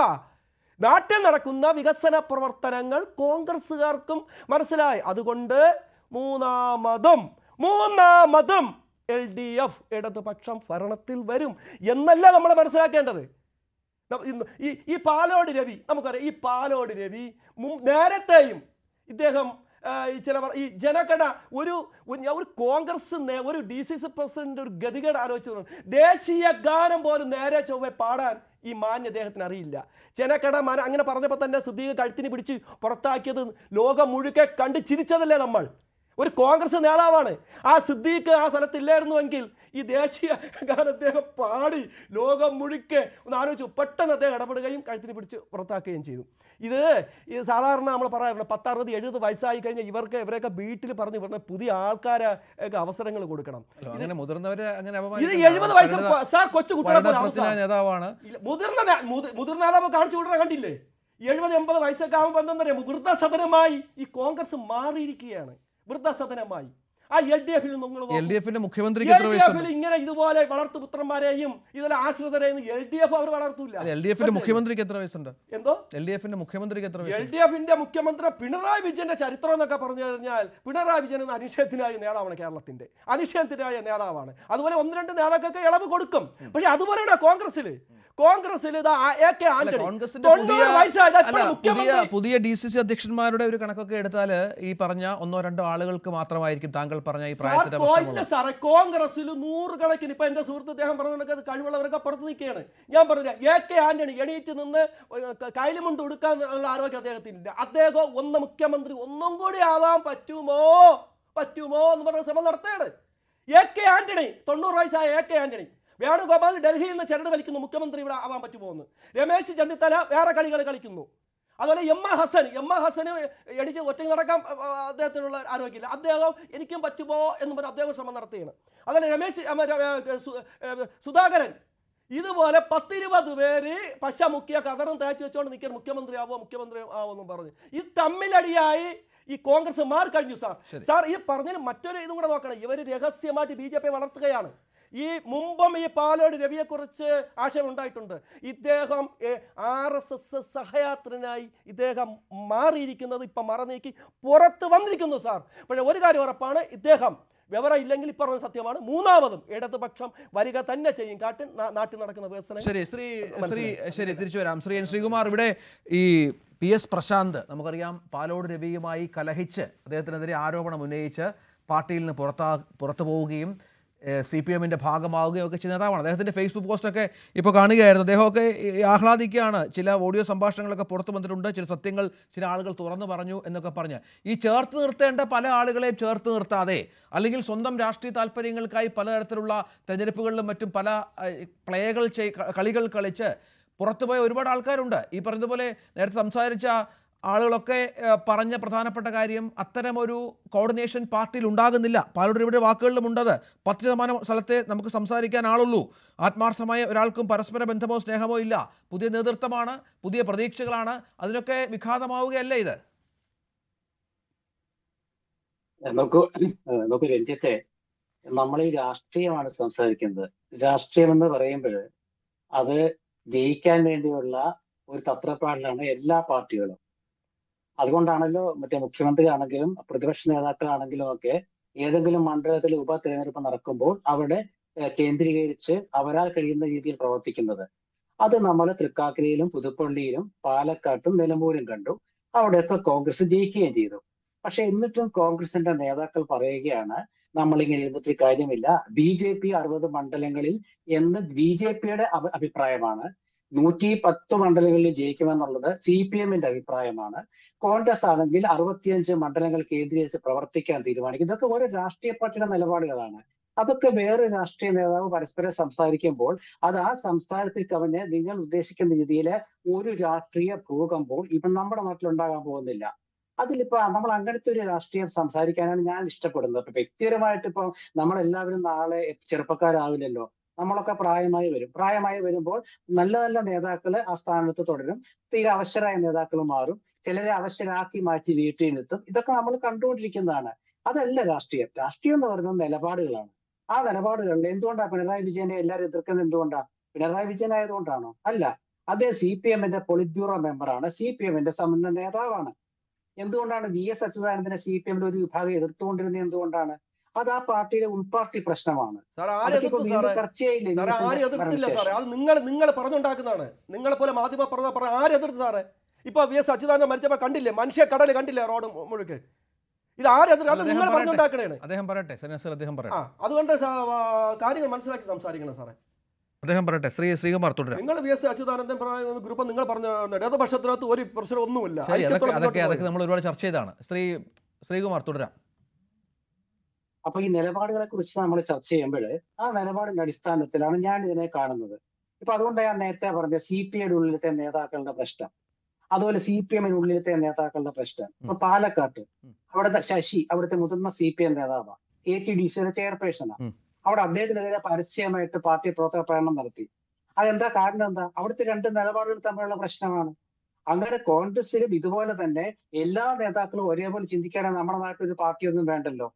ഒരു ശ്രീജിത്ത് പണിക്കര് പറഞ്ഞൊരു കാര്യം എന്താണെന്ന് വെച്ചാല്, ഇത് അങ്ങനെ പറയുമ്പോൾ ജാഗ്രത കൊടുക്കാൻ വേണ്ടി അല്ല എന്ന് പറയുന്നു. നമ്മൾ ഒരാളോട് സംസാരിക്കുമ്പോൾ പല രീതിയിൽ നമ്മുടെ സംഭാഷണങ്ങൾ മാറും. ചിലപ്പോൾ ഫലിത രൂപത്തിൽ വരും, ചിലപ്പോൾ നമ്മൾ കുറച്ച് കഠിനമായി സംസാരിക്കും, ചിലപ്പോൾ നമ്മൾ തന്നെ സ്വയം നമ്മളെ ആക്ഷേപിക്കുന്ന രീതിയിൽ സംസാരിക്കും. പക്ഷെ അന്തിമ വിഷയം എന്താണ്? പാർട്ടി അധികാരത്തിൽ വരണം. അപ്പൊ പാർട്ടി അധികാരത്തിൽ വരുന്നതിന് പല രീതിയിൽ നമ്മൾ സംസാരിക്കും. ഇപ്പൊ നേരത്തെ ശ്രീജിത്ത് പണിക്കർ നമ്മുടെ AK ബാലനെ കുറിച്ച് പറഞ്ഞു. ബാലൻ അദ്ദേഹം പാർട്ടിയുടെ ഒരു ഹാളിലത്തെ യോഗത്തിലാണ് പറഞ്ഞത്. പക്ഷെ ഹാളിൽ നടന്ന പ്രസംഗം പുറത്തേക്ക് വന്നു, ചാനലുകൾ ചിത്രീകരിച്ചത് അല്ലത് പുറത്തു വന്നു. അപ്പൊ അത് അദ്ദേഹം കുറെ ആക്ഷേപം കേട്ടെങ്കിലും അദ്ദേഹം പറഞ്ഞതിൽ എന്താ തെറ്റുള്ളത്? പ്രവർത്തകരോട് പറയുമ്പോൾ ആ രീതിയിൽ സംസാരിക്കണം. നമ്മളുടെ ചിഹ്നം നാളെ ഈനാമ്പേച്ചി ആകും എന്ന് പറഞ്ഞാൽ ഈനാമ്പേച്ചി ആകുമെന്ന് ആണോ അതിന്റെ അർത്ഥം? അല്ല. ആ പ്രവർത്തനം മനസ്സിലാണോ, ഉൾക്കൊള്ളണം. നമ്മളെ മര്യാദയ്ക്ക് പ്രവർത്തിച്ചില്ലെങ്കിൽ നമ്മൾ പരാജയപ്പെട്ടു പോകുമെന്ന്. അപ്പൊ ഓരോ നേതാവിന്റെ ശൈലിയാണ്. ചില നേതാക്കൾ സംസാരിക്കുമ്പോൾ എന്താണ് പറയാ, നമ്മൾ ഉഷാറാവണം കേട്ടോ, നിന്നെ പോലെ ഇങ്ങനെ നടന്നാൽ പോരാ എന്നുള്ള ഈ സംസാരിക്കും. അത് ഓരോ ഭാഷയാണ്. ഓരോ തിരുവനന്തപുരം ഭാഷയാണെങ്കിലും കൊല്ലം ഭാഷയാണെങ്കിലും ഇപ്പൊ തൃശ്ശൂർ ഭാഷയാണെങ്കിൽ നിങ്ങൾ വളരെ വ്യത്യാസം ഉണ്ടാവും. തൃശ്ശൂർ ഭാഷയിൽ സംസാരിക്കുന്നത് ദേഷ്യപ്പെട്ട് സംസാരിച്ചാലും ശരി, അതൊരു തമാശയായിട്ട് അതുണ്ടാകും. മനസ്സിലായോ? നേരെ മറിച്ച് കൊല്ലംകാരും തിരുവനന്തപുരംകാരും സംസാരിക്കുന്നത് വേറെ രീതിയിലാണ്, മാവേലിക്കരക്കാരുടെ ഭാഷ വേറെ രീതിയിലാണ്. അപ്പൊ അതുകൊണ്ട് അതൊന്നും അല്ല വിഷയം. ശൈലിയാണോ സാറേ? അദ്ദേഹം 5 മിനിറ്റ് സംസാരിച്ചതല്ലേ സാറേ? ഇത് ശൈലിയായിട്ട് ബന്ധപ്പെടുത്തണം സാറേ. 5 മിനിറ്റ് സംസാരിച്ചത് അത് സാർ നിസ്സാരവൽക്കരിക്കരുത്. ശൈലി എന്ന് പറഞ്ഞാലല്ല സാറേ. സാർ എന്തെങ്കിലും പറയുന്നത് വെള്ളപൂശി അത് സ്വയം സാറ് അപഹാസ്യനാവരുത്. ജനങ്ങളത് മനസ്സിലാക്കിയതാണ്. ആ പാർട്ടിക്കുള്ളിൽ നടക്കുന്ന വിൽപ്പനക്കലാണ് അദ്ദേഹം അത് വെളിപ്പെടുത്തിയത്. ശരി ശരി. അപ്പൊ പാലോട് രവി അങ്ങനെ പറയുമ്പോൾ പാലോട് രവി പറഞ്ഞത് എന്താണെന്ന് പ്രവർത്തകർക്ക് മനസ്സിലായി, പാലോട് രവി പറഞ്ഞത് എന്താണെന്ന് ഇത് കേൾക്കുന്ന നേതാക്കൾക്ക് മനസ്സിലായി. അതുകൊണ്ട് എനിക്ക് ഇതൊരു വാട്സാപ്പില് ഒരാൾ ഇട്ട് വന്നിട്ട് പറഞ്ഞത് ഇത് പരമാവധി നമുക്ക് പ്രചരിപ്പിക്കണം. കാരണം സത്യാവസ്ഥ A to Z കേട്ടാലേ മനസ്സിലാവുള്ളൂ. A to Z കേട്ട് നോക്കുമ്പോൾ എനിക്കൊന്നും പ്രത്യേകിച്ച് തോന്നിയില്ല. ഞാൻ കോൺഗ്രസ് പക്ഷപാതിയായ ഒരാളായതുകൊണ്ടല്ല, ഞാനിത് എന്റെ വേറൊരു CPM സുഹൃത്തിന് അയച്ചു കൊടുത്തു. അപ്പൊ അങ്ങനെ എന്നെ തിരിച്ചു വിളിച്ചിട്ട് പറഞ്ഞു, ഇത് സംസാര ശൈലിയിലൊരു വ്യത്യാസം മാത്രമേ ഉള്ളൂ, ഇതൊരു മോട്ടിവേഷൻ ടൈപ്പിൽ എടുക്കാം എന്ന് പറഞ്ഞു. അപ്പൊ അതിലൊന്നും, പക്ഷെ അത് വിഷയം എന്താണ്? വിഷയം അടുത്ത തവണ തെരഞ്ഞെടുപ്പിൽ വരുമോ? ഇപ്പൊ 99 സീറ്റാണ് LDFന് കിട്ടിയത്. CPM എന്താ പറഞ്ഞുകൊണ്ടിരുന്നത്? എന്താ 100 പോകുന്നു. പക്ഷെ ഭരണം അവസാനിക്കാറിയപ്പോഴോ 99 1 കുറഞ്ഞ് 98 കേന്ദ്രത്തിലേക്ക് ഞങ്ങൾ ഇടതുപക്ഷ പിന്തുണയോടെ ദേശീയ തലത്തിൽ ഇടതുപക്ഷത്തെ വിളിക്കുന്നു എന്ന് പറഞ്ഞു. പക്ഷെ വിളിച്ചതാരെയാ? കോൺഗ്രസ്സുകാരെയാ. ഇടതുപക്ഷത്തെ ആരാ ഉള്ളത്? ഒരു CPMന്റെ നമ്മുടെ K രാധാകൃഷ്ണൻ, ബഹുമാന്യനായ രാധാകൃഷ്ണൻ. അദ്ദേഹം ചേലക്കരയിൽ നിന്ന് പോയി. അപ്പൊ ചേലക്കരയിൽ ഉപതെരഞ്ഞെടുപ്പ് നടന്നു. 39,000 വോട്ടിൽ ജയിച്ച K രാധാകൃഷ്ണൻ ആലത്തൂരിൽ മത്സരിക്കാൻ പോയപ്പോൾ അദ്ദേഹം 18,000 വോട്ടുകൾക്കേ ജയിച്ചുള്ളൂ. പക്ഷെ 18,000 വോട്ട് തന്നെയാണ്, സംശയമൊന്നുമില്ല. പക്ഷെ ചേലക്കരയിലെ 27,000 വോട്ട് CPMന് കുറഞ്ഞു. അപ്പൊ അത് ഈ ഗവൺമെന്റ് വീണ്ടും അധികാരത്തിൽ വരുന്നതിന് അർത്ഥമാണോ? പക്ഷെ എന്ന് വെച്ചുകൊണ്ട് കണ്ടോ, ചേലക്കരയിൽ താന്നു, അവിടെ ജയിച്ചു എന്നൊക്കെ പറഞ്ഞാൽ കോൺഗ്രസ് പ്രവർത്തകരെ അനങ്ങാതിരിക്കും. അവിടെയാണ് നേരത്തെ ശ്രീകുമാർ, അവിടെയാണ് ഷിറാസ് നേരത്തെ പറഞ്ഞതുപോലെ LDF ഭരണം വേണ്ട, അല്ലെങ്കിൽ LDF ഭരണത്തെ വെറുക്കുന്നവർ, ഭരണവിരുദ്ധ വികാരം വരുമ്പോൾ മാത്രം ജയിക്കുന്ന ഒരു പാർട്ടിയായി കോൺഗ്രസ് മാറുന്നു. സ്വന്തം ആശയങ്ങൾ കൊണ്ടോ ജനങ്ങൾക്കിടയിൽ എന്തെങ്കിലും തരത്തിലുള്ള അഭിപ്രായം സൃഷ്ടിച്ചുകൊണ്ടോ ജയിക്കുന്ന ഒരു പാർട്ടിയായി കോൺഗ്രസ് ഒരിക്കലും മാറുന്നില്ല. പുതിയ നേതൃത്വത്തിനും അതിന് സാധിക്കുന്നില്ല എന്നുള്ളതാണോ? ഓരോരുത്തർക്കും അവരവരുടെ കാഴ്ചപ്പാടിൽ പറയാം. ഇപ്പൊ നിലമ്പൂര് എങ്ങനെയാ ജയിച്ചത്? അവിടെ LDFന്റെ CPM സ്വതന്ത്രം ജയിച്ച മണ്ഡലമാണ്. അവിടെ അദ്ദേഹം രാജിവെച്ച ശേഷം തിരഞ്ഞെടുപ്പ് നടന്നു. തിരഞ്ഞെടുപ്പ് നടത്തുമ്പോൾ പാർട്ടി അവന്റെ ചിഹ്നത്തിൽ ആദ്യമായിട്ട് സ്ഥാനാർത്ഥിയെ നിർത്തി. വോട്ട് കൂടുതൽ പിടിക്കാനാണ് നിർത്തിയത്. പക്ഷേ അൻവർ ജയിച്ച 2700. ഇത്തവണ CPM തോറ്റത് 10,000-ലധികം വോട്ടുകൾക്ക്. അപ്പൊ അത് എന്തുകൊണ്ടാണ് അങ്ങനെ വരാൻ കാരണം? ജനങ്ങൾ എന്തുകൊണ്ടാണ്? രാഷ്ട്രീയം എന്ന് പറഞ്ഞാൽ എന്താണ്? ഒരു കക്ഷിയോടുള്ള എതിർപ്പ് മറ്റൊരു കക്ഷിയോട് പ്രകടിപ്പിക്കുന്നതിനാണ് തെരഞ്ഞെടുപ്പ്. ഭരിക്കുന്നവർക്കെതിരെ ഭരണവിരുദ്ധ വികാരം എന്ന് പറയുന്നതാണ് തെരഞ്ഞെടുപ്പിലെ ഒരു അജണ്ട. പ്രതിപക്ഷത്തിരിക്കുമ്പോൾ ഭരണപക്ഷത്തെ എങ്ങനെ വിമർശിക്കുന്നുവോ അതാണ് പ്രതിപക്ഷത്തിന്റെ നേട്ടം. ഇതൊക്കെയാണ് രാഷ്ട്രീയം. അല്ലാതെ നമ്മളിപ്പോ CPM ഒരു പ്രമുഖ നേതാവിനെ പിടിച്ചു നിർത്തിയിട്ട് ഇദ്ദേഹം നന്നായിട്ട് പ്രസംഗിക്കുകയും എഴുതുകയും വായിക്കുകയൊക്കെ ചെയ്യുമെന്ന് പറഞ്ഞ ജനങ്ങള് അവിടെ ആശാവർക്കന്മാർ ചോദിക്കുന്നത് അദ്ദേഹം വായിച്ചുകൊണ്ട് എനിക്കെന്താ കാര്യം, എനിക്ക് എന്റെ ശമ്പളം കിട്ടുന്നില്ലല്ലോ എന്നല്ലേ ചോദിക്കുന്നേ. അപ്പൊ അങ്ങനെ വരുമ്പോൾ ഗവൺമെന്റിനെതിരായിട്ട് വോട്ട് വരും. ഗവൺമെന്റിനെതിരായ വോട്ടുകളാണ് രാഷ്ട്രീയ കക്ഷി വീണ്ടും അധികാരത്തിൽ ഏറ്റുന്നത്. 5 വർഷം കൂടുമ്പോൾ 5 ആണ്ട് കൂടുമ്പോൾ നടക്കുന്ന അതാണ്. ഇപ്പോ 1970 ആദ്യമായിട്ട് കേരളത്തിൽ തുടർ ഭരണം വന്നത്. അച്യുതമേനോന്റെ. അച്യുതമേനോൻ മുഖ്യമന്ത്രിയല്ല ശരി, പക്ഷെ കോൺഗ്രസ് CPI സഖ്യം വന്ന് അധികാരത്തിൽ വന്നു. 7 വർഷം പഠിച്ചിട്ട് വീണ്ടും 5 വർഷം കൂടെ കിട്ടി ഇല്ലേ? അപ്പൊ എന്തുകൊണ്ടാണ് വന്നത്? അന്നത്തെ ഒരു അന്തരീക്ഷം അടിയന്തരാവസ്ഥ കാലത്ത് കേരളത്തില് നല്ല രീതിയിൽ ഭരിച്ചു എന്ന് ജനങ്ങൾക്ക് തോന്നി. ജനങ്ങൾ ആ ഗവൺമെന്റിനെ തിരഞ്ഞെടുത്തു. അതങ്ങനെയാണ്. കോവിഡ് കാലം വന്നപ്പോൾ അന്നത്തെ പ്രത്യേക സാഹചര്യത്തില് പിണറായി വിജയന്റെ നേതൃത്വത്തിലുള്ള ഗവൺമെന്റ് കൊടുത്ത ഒരുപാട് വാഗ്ദാനങ്ങളും ഉറപ്പുകളും ഒക്കെ കൊണ്ട് ആ ഗവൺമെന്റ് ജയിച്ചു. അവർ അധികാരത്തിൽ തുടർഭരണം കിട്ടി. പക്ഷെ ഇപ്പൊ എന്തുകൊണ്ടാണ് ഈ പ്രശ്നം വരുന്നത്? ഇപ്പൊ എന്തുകൊണ്ടാണ് CPI എന്തെങ്കിലൊക്കെ പറയുമ്പോ കേട്ടുകൊണ്ടെങ്കിൽ പ്രയാസമുണ്ട് സാറേ. കോവിഡ് വന്ന് കിറ്റ് കൊടുത്താണെന്നൊക്കെ പറയാം. 99 കിട്ടിയ കിറ്റ് കൊടുത്തിട്ടാ സാറേ. ശരി ശ്രീത് പണിക്കർ ഇവിടെ നമുക്കറിയാം ഈ അടുത്ത തെരഞ്ഞെടുപ്പിൽ ആര് അധികാരത്തിൽ വരില്ല എന്നൊക്കെ ഇപ്പോഴേ നമുക്ക് പ്രഡിക്റ്റ് ചെയ്യാൻ പറ്റില്ല. അത് ആ സമയത്ത് അതിന് ശേഷമുള്ള കാര്യങ്ങളൊക്കെയാണ്. പക്ഷെ അപ്പോഴും നേരത്തെ ഷിറാസ് ഖാൻ ചൂണ്ടിക്കാണിച്ചൊരു കാര്യമുണ്ട്. കോൺഗ്രസ് അധികാരത്തിൽ വരുമ്പോൾ പലപ്പോഴും അതിന് മുൻപിരുന്ന LDF സർക്കാർ വല്ലാതെ ഭരിച്ചു മുടിച്ച് ജനങ്ങൾക്കിടയിൽ വലിയ തരത്തിലുള്ള അവമതിപ്പുണ്ടാക്കി, ഈ പറഞ്ഞ പോലെ പ്രശ്നങ്ങളുണ്ടാക്കി, ജനത്തിന് തങ്ങളുടെ എതിരാക്കി, ഭരണവിരുദ്ധ വികാരമൊക്കെ വല്ലാതെ വരുമ്പോൾ ഈ പറഞ്ഞതുപോലെ വലിയ നേട്ടം UDF-നും കോൺഗ്രസിനും ഒക്കെ ഉണ്ടാകാറുണ്ട്. നമുക്കറിയാം ഇത്തവണത്തെ സാഹചര്യം വ്യത്യാസമാണ്. ഗ്രൂപ്പില്ല എന്ന് പറയുന്നു കോൺഗ്രസ് പാർട്ടിയിൽ. സതീശനും ഇപ്പോഴുള്ള പുതിയ KPCC അധ്യക്ഷനുമൊക്കെ ഒരേ രീതിയിൽ കാര്യങ്ങൾ മുന്നോട്ട് കൊണ്ടുപോകുന്നു. തുടർച്ചയായി ഉപതെരഞ്ഞെടുപ്പുകൾ വിജയിക്കുന്നു. ജനങ്ങൾക്കിടയിൽ പാർട്ടിക്ക് ഒരു പുതിയ മുഖമെന്ന ഫീലെങ്കിലും വന്നൊരു പശ്ചാത്തലമുണ്ട് പ്രവർത്തകർക്കിടയിലും മറ്റും. അത് ആ തരത്തിലല്ല ഉൾക്കളികൾ അല്ലെങ്കിൽ നേതാക്കളുടെ മനസ്സിലിരിപ്പ് എന്നതുകൂടി വ്യക്തമാക്കുന്നതാണോ ഈ ഫോൺ സംഭാഷണവുമൊക്കെ? ഞാനതിന് മറുപടി പറയാം. അതിനു മുമ്പ് ഇവിടെ ശ്രീ നസീർ ഞാൻ പറഞ്ഞിരുന്നത് ശ്രദ്ധയോടെ കേട്ടിട്ടില്ല എന്നാണ് എനിക്ക് തോന്നുന്നത്. കാരണം അദ്ദേഹം ആദ്യ ഭാഗത്ത് സംസാരിച്ച് തുടങ്ങുമ്പോൾ തന്നെ പറഞ്ഞത് ശ്രീകുമാറേട്ടനും ഞാനും പാലോട് രവി പറഞ്ഞിരിക്കുന്നതിനെ തമാശയാക്കി മാത്രം പറഞ്ഞു എന്നാണ്. എന്നാൽ അങ്ങനെയല്ല. ഞാനിവിടെ പറഞ്ഞത് ശ്രീ പാലോട് രവിയോടുള്ള കടുത്ത വിമർശനമാണ്. അദ്ദേഹം പറഞ്ഞിരുന്നത് തമാശയാണ് എന്നല്ല ഞാൻ പറഞ്ഞത്. അദ്ദേഹം പറഞ്ഞതൊരു വാണിങ്ങോ സന്ദേശമോ ജാഗ്രതാ നിർദ്ദേശമോ ഒന്നുമല്ല, മറിച്ച് അദ്ദേഹത്തിന്റെ പ്രവചനമാണ് എന്നാണ് ഞാൻ പറഞ്ഞത്. ഒരു നേതാവ് പ്രവർത്തകനോട് ഇങ്ങനെ പറയേണ്ട വാക്കുകളല്ല അദ്ദേഹത്തിന്റെ ഭാഗത്തു നിന്നുണ്ടായത് എന്നാണ് ഞാൻ പറഞ്ഞത്. അപ്പോൾ അത് കേട്ടതിന് ശേഷം വിമർശിക്കുന്നതാവും നല്ലത്. പിന്നെ അദ്ദേഹം പറഞ്ഞ മറ്റൊരു കാര്യമുണ്ട്, പ്രായം നോക്കൂ. എല്ലാ പാർട്ടിയിലും ഇതൊക്കെ തന്നെ കണക്കാണ്. ഏതെങ്കിലും ഒരു പ്രത്യേക പാർട്ടിക്ക് അങ്ങനെ ഒരു ആനുകൂല്യമൊന്നുമില്ല. ഒരു വ്യക്തിക്ക് ആനുകൂല്യം കൊടുക്കുന്നു എന്ന് പറഞ്ഞാൽ അല്ല സാർ, LDF-ല് CPM-ൽ ഇത്ര പ്രായം കഴിഞ്ഞാൽ അവർക്കത് ലീവ് കൊടുക്കുന്നുണ്ട് സാർ, അതറിയാം. പിന്നെ ഇത് സാർ അവതാരം നേരെ പറഞ്ഞ 1-2 നേതാവ് മുഖ്യമന്ത്രി ആയതുകൊണ്ട് അദ്ദേഹം കേരള അധ്യക്ഷ നേതാവ് ആയതുകൊണ്ട് ഇളവുണ്ട്. CPM-ൽ പുതിയ ആൾക്കാർക്കുള്ള ഒരു അവസരം കൊടുക്കുന്നുണ്ട്. BJP-യിലും കോൺഗ്രസിലും അതില്ല സാർ. CPM-ൽ മാത്രമേ ഉള്ളൂ യുവജനങ്ങൾക്ക് അവസരം കൊടുക്കുന്നത്.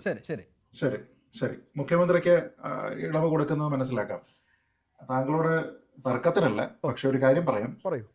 ഭരണപരിഷ്കാര കമ്മീഷന്റെ മേധാവിയായിട്ട് VS അച്യുതാനന്ദൻ ഇറങ്ങിപ്പോകുമ്പോൾ പ്രായം 98 ആ പദവിയിലേക്ക് വരുന്ന സമയത്ത് അദ്ദേഹത്തിന്റെ പ്രായം 93 അതിനേക്കാൾ കൂടിയ പ്രായത്തിൽ ഇന്ത്യയിൽ തന്നെ ഏതെങ്കിലും ഒരു വ്യക്തിക്ക് ഈ രീതിയിലത്തേക്കുള്ള ഒരു പദവി കൊടുത്തിട്ടുണ്ട് എന്ന് എന്റെ നോളജിലില്ല സാർ. അതിന് വേണമെങ്കിൽ VS-നും എക്സംഷൻ കൊടുത്തു എന്ന് താങ്കൾക്ക് വേണമെങ്കിൽ പറയാം. പക്ഷെ ഇതുവരെയുള്ള താങ്കളുടെ വാദം എന്തുകൊണ്ട് മുഖ്യമന്ത്രിക്ക് കൊടുത്തു എന്നുള്ളത് അതവിടെ നിൽക്കട്ടെ. അല്ലല്ലോ വിഷയം. ഇറങ്ങി പോകുന്ന സമയത്ത് 98 പാലോട് രവിക്കും അത്ര കുറഞ്ഞ രാഷ്ട്രീയ പശ്ചാത്തലമൊന്നുമുള്ള ആളല്ല. പറഞ്ഞോളൂ ശ്രീത്.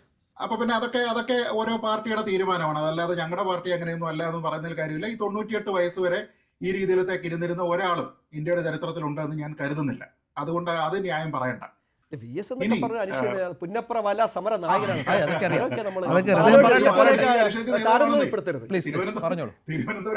തിരുവനന്തപുരം DCCക്ക് പാലോട് രവി അനിഷേധ്യ നേതാവാണ്. നിങ്ങൾക്ക് എന്ത് ചെയ്യാൻ പറ്റും? അല്ലാതെ കോൺഗ്രസിന്റെ കാര്യമല്ലേ, അത് അവരല്ലേ തീരുമാനിക്കേണ്ടത്. അതാണ് നല്ലത്. അപ്പൊ ഞാൻ പറയുന്നത് നോക്കൂ, ഇതില് രഞ്ജിത്ത് ചോദിച്ച ചോദ്യത്തിലേക്ക് വന്നാൽ നോക്കൂ, ശരിയാണ്, കോൺഗ്രസിനെ സംബന്ധിച്ചിടത്തോളം കോൺഗ്രസിലുള്ള ഒരു പ്രധാനപ്പെട്ട പ്രശ്നം അപ്പൊ അദ്ദേഹം പറഞ്ഞിരിക്കുന്ന അക്കാര്യത്തിൽ തന്നെ ഉണ്ട്. അതായത് ഒന്നാമത്തെ കാര്യം, കോൺഗ്രസിൽ അങ്ങോട്ടും ഇങ്ങോട്ടും ഒരു ആത്മാർത്ഥതയില്ലായ്മ എന്ന് പറയുന്ന ഒരു കാര്യമുണ്ട്. എല്ലാ കാലവും കോൺഗ്രസിനോടുള്ള ഒരു വിമർശനം അത് തന്നെയാണ്. രണ്ട്, കോൺഗ്രസിൽ കാലുവാരലുണ്ട്. ശരിയാണ്, അതും ജസ്റ്റിഫൈഡ് ആയിട്ടുള്ള വിമർശനമാണ്, അതും അങ്ങനെ ഉണ്ട് എന്ന് നമുക്കറിയാം. ഈ രണ്ട് കാര്യങ്ങളുടെ ഏറ്റവും പുതിയ ഉദാഹരണം എന്ന് പറയുന്നത് ഈ ശബ്ദ സന്ദേശം പുറത്തു വന്നതാണ്. ശബ്ദ സന്ദേശം പുറത്തു വരുന്നതിന് അത് പാലോട് രവി അല്ല ലീക്ക് ചെയ്തിരിക്കുന്നത് എന്ന സാഹചര്യത്തിൽ സ്വാഭാവികമായിട്ടും അത് മറ്റേ ആളിന്റെ ഭാഗത്ത് നിന്ന് ഇത് വരാൻ സാധ്യതയുള്ളൂ. അപ്പൊ അത് കാണിക്കുന്നത് ആത്മാർത്ഥതയല്ല, അത് കാണിക്കുന്നത് കാലുവാരലാണ്. അപ്പൊ എന്ന് വെച്ച് കഴിഞ്ഞാൽ ഈ ഒരു കാര്യം കോൺഗ്രസിന്റെ ഒരു സിസ്റ്റമിക് ആയിട്ടുള്ള ഒരു പ്രശ്നമാണ്, ഇൻഹറന്റ് ആയിട്ടുള്ള ഒരു ഡിഫക്റ്റ് ആണ്. എല്ലാ കാലവും അതുണ്ട്. അപ്പൊ കോൺഗ്രസ് പലപ്പോഴും പടപൊരുതുന്നത് എന്തിനോടാണ്? ഇങ്ങനെയുള്ള ഇന്റേണൽ ആയിട്ടുള്ള കുറെ റിഫ്റ്റുകളോടും ഒപ്പം മറ്റുള്ള സോഷ്യൽ ആയിട്ടുള്ള പൊളിറ്റിക്കൽ ആയിട്ടുള്ള സാഹചര്യങ്ങളോടുമാണ്. അപ്പൊ അതുകൊണ്ട് തന്നെ ഒരു തെരഞ്ഞെടുപ്പ് വരുന്ന ഘട്ടത്തിൽ ഭരിക്കുന്ന പാർട്ടിയുടെ തെരഞ്ഞെടുപ്പ് എന്ന് പറയുന്നത് എല്ലായ്പ്പോഴും ഒരു വടംവലി പോലെയാണ്. നമ്മുടെ ശക്തി മാത്രമല്ല, എതിരാളിയുടെ ദൗർബല്യവും നമുക്ക് ഗുണമായിട്ട് മാറും. അപ്പൊ അതുകൊണ്ട് തന്നെയാണ് കോൺഗ്രസിനെ സംബന്ധിച്ചിടത്തോളം കോൺഗ്രസിന് ഏറ്റവും കൂടുതൽ ഒരുപക്ഷെ പ്രതീക്ഷയുള്ളത് നിലവിലുള്ള ഈ ഉപതെരഞ്ഞെടുപ്പുകളൊക്കെ തന്നെ ജയിച്ചു വരുന്നു. അവരുടേതായിട്ടുള്ള സീറ്റുകൾ കൈമോശം വന്നിട്ടില്ല എന്ന് മാത്രമല്ല, അവസാനം LDFന്റെ കയ്യിൽ നിന്ന് ഒരെണ്ണം കൂടി തിരിച്ചു വാങ്ങുന്നു. പിന്നെ കുറേയധികം ഒരു ആന്റി ഇൻകംപൻസി ഫീൽ ഉണ്ട്, പ്രത്യേകിച്ച് ആശാ വർക്കർമാരോടുള്ള സമീപനവും കാര്യങ്ങളും എല്ലാം കണ്ടുകൊണ്ട് കുറേയധികം ഒരു ആന്റി ഇൻകംപൻസി ഫീൽ ഉണ്ട്. ആ ഫീലിനെ തങ്ങളുടേതാക്കി മാറ്റിയെടുക്കുക എന്ന് പറഞ്ഞു കഴിഞ്ഞാൽ അത് തെറ്റായിട്ടുള്ള ഒരു കാര്യമല്ല. കാരണം ഒരു പാർട്ടി ഭരിക്കുന്ന സമയത്ത് മറ്റുള്ള പാർട്ടി പ്രതിപക്ഷത്തിരിക്കുമ്പോൾ അവർക്ക് കുറേയധികം ലിമിറ്റേഷൻസ് ഉണ്ട്. അങ്ങനെ ലിമിറ്റേഷൻസ് ഉള്ള ഒരു പാർട്ടി മറ്റുള്ള ആൾക്കാരുടെ അവരുടെ സ്വന്തം മേന്മയും അവരുടെ നേതൃത്വത്തിന്റെ മേന്മയും അതിനോടൊപ്പം തന്നെ ഭരണത്തിലുള്ള പരാജയത്തിനുമാണ് മുതലെടുക്കുന്നത്. അപ്പൊ അതുകൊണ്ട് തന്നെ LDF മോശമാകുന്ന സമയത്ത് ആൾക്കാർക്ക് മറ്റൊരു ഓൾട്ടർനേറ്റീവ് എന്ന രീതിയിലേക്ക് കോൺഗ്രസിനെ വോട്ട് ചെയ്യുന്നു എന്ന് പറയുന്നത് തെറ്റായിട്ട് കാണേണ്ടുന്ന ഒരു കാര്യമാണെന്ന് ഞാൻ കരുതുന്നില്ല. അത് വളരെ ജസ്റ്റിഫൈഡ് ആയിട്ടുള്ള രാഷ്ട്രീയത്തിൽ സ്ഥിരമായിട്ട് നടക്കുന്ന ഒരു രീതി തന്നെയാണ്, അതിനകത്തിൽ പ്രശ്നമില്ല. പിന്നെ കോൺഗ്രസിനെ സംബന്ധിച്ചിടത്തോളം പൊതുവെ പല രാഷ്ട്രീയ വിഷയങ്ങളിലും അവർ സ്വീകരിക്കുന്ന നിലപാടുകളിൽ പലപ്പോഴും ഒരു മൃദുത്വമുണ്ട്. വളരെ സ്ട്രോങ് ആയിട്ടുള്ള ഒരു പൊസിഷൻ പലപ്പോഴും ഇപ്പൊ BJP എടുക്കുന്നത് പോലെയോ അല്ലെങ്കിൽ CPM തന്നെ പ്രതിപക്ഷത്തിരിക്കുന്ന സമയത്ത് എടുക്കുന്നത് പോലെയോ ആ രീതിയിലത്തേക്ക് എടുക്കാറില്ല. ഇപ്പൊ നമുക്കറിയാം ആശാ വർക്കർമാരുടെ സമരം, ആ സമരം എന്ന് പറയുന്നത് കോൺഗ്രസ് ഭരിക്കുന്ന സമയത്തായിരുന്നു ഉണ്ടാകുന്നത് എങ്കിൽ CPM, DYFI, SFI, അവരുടെ മറ്റ് പ്രസ്ഥാനങ്ങൾ ഇവരൊക്കെ ഏത് രീതിയിലായിരിക്കും, CITU ഉൾപ്പെടെ ഏത് രീതിയിലായിരിക്കും ആ സമരത്തിനെ കാണുക, ഏത് രീതിയിലായിരിക്കും ആ സമരത്തിനെ വിജയിപ്പിക്കാനായിട്ട് ശ്രമിക്കുക എന്നുള്ളത് ആലോചിച്ച് നോക്കുക. പക്ഷെ ഇപ്പൊ നടക്കുന്നത് എന്താണ്? ഭരണത്തിലിരിക്കുന്ന സമയത്ത് ഒന്നുകിൽ ഈ യുവജന പ്രസ്ഥാനങ്ങളോ കുട്ടി പ്രസ്ഥാനങ്ങളോ മിണ്ടുന്നില്ല, CITU ഒക്കെ തന്നെ മിണ്ടാതെ ഇരിക്കുന്നു, മറ്റുള്ള സംസ്ഥാനങ്ങളിൽ സമരം ചെയ്യുന്നു. ഈ രീതിയുണ്ട്. കോൺഗ്രസിനെ സംബന്ധിച്ചിടത്തോളം ഇത് മുതലാക്കുന്ന രീതിയിലത്തേക്കുള്ള ഒരു പ്രവർത്തനമോ ആ രീതിയോ ശൈലിയോ കോൺഗ്രസിന് പൊതുവെ വന്നിട്ടില്ല എന്ന് പറയുന്ന ഒരു പ്രശ്നമുണ്ട്. അപ്പൊ അത് അവരുടെ ഇൻഹറന്റ് ആയിട്ടുള്ള ഒരു പ്രശ്നമാണ്. ഏതെങ്കിലും ഒരു കാലത്ത് കോൺഗ്രസ് വളരെ വലിയ രീതിയിലത്തേക്കുള്ള ആക്ടിവിസം കാണിച്ചതുകൊണ്ട് അവർ അധികാരം പിടിച്ചെടുക്കുകയോ ഒന്നും തന്നെ ചെയ്തിട്ടില്ല. എല്ലാ കാലവും ഇങ്ങനെ തന്നെയാണ്. പക്ഷേ ഇതിൽ വരാൻ പോകുന്ന ഒരു ഡിഫറൻസ് എന്ന് പറഞ്ഞാൽ, ഏതെങ്കിലും ഒരു ഘട്ടത്തിൽ ഇപ്പൊ ഈ 60 സീറ്റ് BJP എന്നൊക്കെ പറയുന്നതൊക്കെ അവിടെ നിൽക്കട്ടെ, പക്ഷെ ഏതെങ്കിലും ഒരു സമയത്ത് BJPക്ക് കേരള നിയമസഭയിലേക്ക് ഒരു 5 സീറ്റ് കിട്ടാനുള്ള ഒരു സാഹചര്യം ഉണ്ടായാൽ അതിനുശേഷം ഉണ്ടാകുന്ന തെരഞ്ഞെടുപ്പിൽ ആൾക്കാർ കൂടുതലായിട്ട് BJPയെ വിശ്വസിക്കാനുള്ള ഒരു സാധ്യതയുണ്ട്. അങ്ങനെ വരികയാണെങ്കിൽ ഈ കോംപ്ലസൻസി ഉണ്ടല്ലോ, അതായത് അവര് മോശമായി കഴിഞ്ഞു കഴിഞ്ഞാൽ സ്വാഭാവികമായിട്ടും ജനങ്ങൾ നമ്മളെ അടുത്ത തവണ തെരഞ്ഞെടുക്കും എന്ന രീതിയിലത്തേക്കുള്ള ഒരു കോംപ്ലസൻസി അതോടുകൂടി നശിക്കും. പിന്നെയും കോംപ്ലസൻസിയോടുകൂടി നിന്ന് കഴിഞ്ഞാൽ മറ്റു പല സംസ്ഥാനങ്ങളിലും BJP കളം പിടിച്ചതുപോലെ ഇവർ അത് അടുത്ത് വരുന്ന ഫോളോയിങ് തെരഞ്ഞെടുപ്പുകളിലൊക്കെ തന്നെ വലിയ സംഖ്യകളിലേക്ക് കൊണ്ടുപോകാനുള്ള ഒരു സാധ്യതയുണ്ട്. അപ്പൊ അത് BJP കോൺഗ്രസ് തിരിച്ചറിയുക എന്ന് പറയുന്നത് അവരുടെ രാഷ്ട്രീയ നിലനിൽപ്പിന് അത്യാവശ്യമാണ്. പക്ഷെ അത് പറയുമ്പോൾ ആ ത്രെട്ടിനെ കുറിച്ച് പറയുക അല്ലാതെ ഇവിടെ ഡീലൊക്കെ സെറ്റ് ചെയ്തിരിക്കുകയാണ്, അവര് പൈസയൊക്കെ കൊടുത്തു കഴിഞ്ഞിട്ട് ഓരോ മണ്ഡലത്തിലും 50,000 60,000 വോട്ട് സെറ്റ് ചെയ്തിരിക്കുകയാണ് എന്ന് പറഞ്ഞു കഴിഞ്ഞാൽ ഏതെങ്കിലും ഒരു പ്രവർത്തകന് അതൊരു വാർണിംഗ് ആയിട്ട് കണ്ടുകൊണ്ട് അയാൾ കൂടുതൽ ആത്മാർത്ഥമായിട്ട് പ്രവർത്തിക്കുകയാണോ വേണ്ടത്? അങ്ങനെയാണോ ചിന്തിക്കുക? അതോ അയ്യോ ദൈവമേ അവന്മാരെല്ലാം ഡീലാക്കി കഴിഞ്ഞെങ്കിൽ ഇനി ഞാൻ എന്ത് ചെയ്യും എന്ന രീതിയിലത്തേക്ക് തളർന്നു പോവുകയാണോ എന്നുള്ളത് നോക്കുക. അതുകൊണ്ടാണ് ഞാൻ പറഞ്ഞത്, ഒരു പ്രവർത്തകന്റെ ആശങ്ക നേതാവിനോട് പറയുന്നത് പോലെയല്ല, ഒരു നേതാവ് അതേ ആശങ്ക പ്രവർത്തകനോട് പറയുന്നത് അവിടെ ഇൻസ്പിറേഷൻ കിട്ടുന്നില്ല എന്നല്ല, അവരെ ഡിസ്ഹാർട്ടൻ ചെയ്യുന്ന രീതിയിലത്തേക്കുള്ള നടപടിയാണ്. അതാണ് പാലോട് രവി ചെയ്തിരിക്കുന്ന കോൺഗ്രസിനോട്. നമുക്കറിയാം കോൺഗ്രസിന്റെ പുതിയ നേതൃത്വം തുടർച്ചയായി ഉപതെരഞ്ഞെടുപ്പുകൾ ജയിക്കുന്നു, പ്രവർത്തകരോട് ചേർന്ന് നിൽക്കുന്നു എന്നുള്ള തരത്തിലുള്ള ഒരു ഫീൽ ഉണ്ടാക്കുന്ന കാര്യങ്ങളൊക്കെ ഉണ്ടാകുന്നു. അവിടെയും ഇപ്പോഴും അത്തരത്തിലുള്ള മാറ്റങ്ങൾ, ഈ പുറത്തുള്ള പറച്ചിലുകളല്ലാതെ അത്തരം മാറ്റങ്ങൾ ഉണ്ടായിട്ടില്ല എന്നൊരു വികാരം പൊതുവെ താഴെത്തട്ടിലുണ്ട് എന്നാണോ മനസ്സിലാക്കേണ്ടത്? അറിയുന്നതിന് ഒരു കാര്യം പറഞ്ഞോട്ടെ, ഈ മുതിർന്ന പ്രായമുള്ളവരെ എല്ലാവരെയും അടിച്ച് പുറത്താക്കിയിട്ട് ഒരു രാഷ്ട്രീയ പാർട്ടിക്ക് മുന്നോട്ട് പോകാൻ പറ്റില്ല. പാലോട് രവിയുടെയൊക്കെ രാഷ്ട്രീയപരമായ ചരിത്രം എന്നൊക്കെ പറഞ്ഞാൽ ശരിക്കും സംഘടനാ പ്രവർത്തനം നടത്തി വന്ന ആൾക്കാർ തന്നെയാണ്. അദ്ദേഹം പൊന്മുടി എസ്റ്റേറ്റിൽ INTUC യൂണിയൻ ഉണ്ടാക്കുന്നതുമായി ബന്ധപ്പെട്ട് ഒരു രാത്രി മുഴുവൻ മാർക്സിസ്റ്റ് പാർട്ടിയുടെ അടിയേറ്റ് മരിച്ചു എന്ന് കരുതി കൊക്കയിലേക്ക് വലിച്ചെറിഞ്ഞ് പിന്നെ രക്ഷപ്പെടുത്തി വന്ന ആളൊക്കെയാണ്. അതൊക്കെയാണ് അദ്ദേഹത്തിൻ്റെയും രാഷ്ട്രീയ ചരിത്രം. അപ്പോൾ ഒരാളെ അടച്ചാക്ഷേപിക്കുന്നതിനോട് നമുക്ക് യോജിപ്പില്ല. ഞാൻ പറഞ്ഞത് ഒരു രാഷ്ട്രീയ പ്രസ്ഥാനത്തിൻ്റെ രാഷ്ട്രീയപരമായിട്ട് അധികാരത്തിലേക്ക് വരിക എന്നുള്ളത് അതിന് പൊളിറ്റിക്കൽ പോളിസികളുണ്ടാവാം. പക്ഷേ എൻ്റെ പ്രശ്നം, ഞങ്ങൾ ഉന്നയിക്കുന്ന വിഷയം അതല്ല.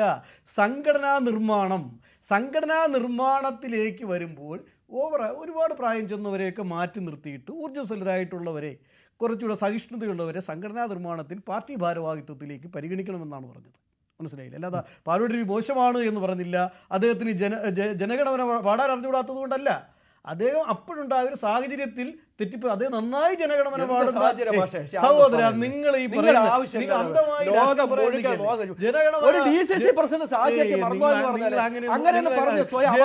പാടാ പോലും തയ്യാറായി പറയുന്നു. ഞാൻ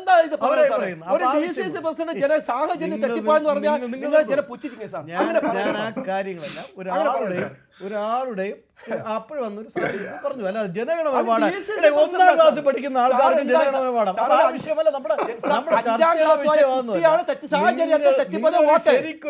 ശരിക്കൊരു LDF-കാരനായി സംസാരിക്കരുത്. നിങ്ങളൊരു LDF-കാരന്റെ സ്റ്റാൻഡ് ഡെപ്യൂട്ടി സ്പീക്കറാണ് ആ സാഹചര്യത്തിൽ തെറ്റിപ്പോയി എന്ന് പറഞ്ഞ് ജനം പുച്ഛിച്ച് തള്ളു സാർ. പൂർത്തിയാക്കട്ടെ. അപ്പൊ ഇവിടെ എന്താണ്, രാഷ്ട്രീയ പാർട്ടിക്ക് അധികാരത്തിലേക്ക് വരാം, അധികാരത്തിലേക്ക് വരുവാനുള്ള പോളിസികൾ മേക്ക് ചെയ്യുന്നത് നല്ലതാണ്. പക്ഷെ ഇവിടെ പ്രശ്നം അതല്ല. കോൺഗ്രസ് എന്ന് പറയുന്ന മഹാപ്രസ്ഥാനം തകരാൻ പാടില്ല. ഇവിടെ ശ്രീത് പണിക്കർ സൂചിപ്പിച്ചതുപോലെ ഈ കോൺഗ്രസ് തകർന്നു കഴിഞ്ഞാൽ എന്താ സംഭവിക്കുന്നത്? ഇവിടെ അതാണ് LDF അധികാരത്തിൽ 3ാമത് വരുമെന്ന് ആത്മവിശ്വാസത്തോടെ LDF-കാർ പറയുന്നത്. എന്താ? BJP-യുടെ സഹായം കിട്ടും.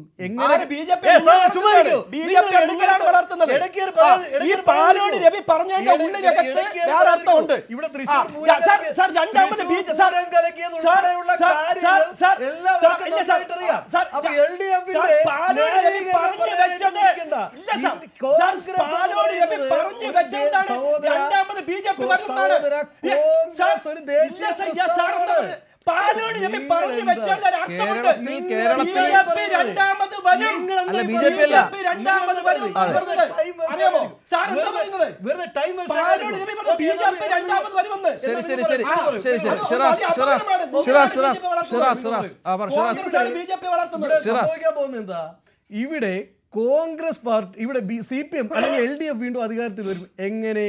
BJP-യുടെ സഹായത്തോടെ. എങ്ങനെയാ BJP സഹായിക്കുന്നത്? എങ്ങനെ BJP സഹായിക്കുന്നത്? കാര്യം BJP-ക്ക് അറിയാം, മാർക്സിസ്റ്റ് പാർട്ടി അധികാരത്തിൽ വന്നാൽ മാർക്സിസ്റ്റ് പാർട്ടിയുടെ ഭരണം കൊള്ളില്ല, ജനങ്ങൾ വെറുക്കും. അങ്ങനെ ജനങ്ങൾ വെറുത്തു കഴിഞ്ഞാൽ പിന്നെ അടുത്ത് ഒരു തവണയും കൂടെ മാർക്സിസ്റ്റ് പാർട്ടിക്ക് അധികാരം കിട്ടിക്കഴിഞ്ഞാൽ കോൺഗ്രസ് സംഘടനാ രംഗത്ത് പൂർണ്ണമായി തകരും. അങ്ങനെ കോൺഗ്രസ് പൂർണ്ണമായി തകർന്നു കഴിഞ്ഞാൽ തിരിച്ച് അടുത്ത് BJP-യെ തിരഞ്ഞെടുക്കും. അത് രാഷ്ട്രീയം പഠിക്കുന്ന എല്ലാ പൊളിറ്റിക്കൽ വിദ്യാർത്ഥികൾക്കും അറിയാവുന്ന കാര്യമാണ്.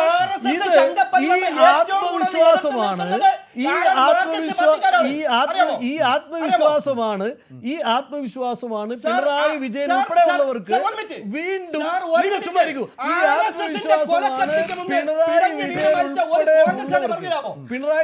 പിണറായി വിജയൻ ഉൾപ്പെടെയുള്ളവർക്ക് 3ാമതും CPM നേതൃത്വം കൊടുക്കുന്ന LDF അധികാരത്തിൽ വരുമെന്ന്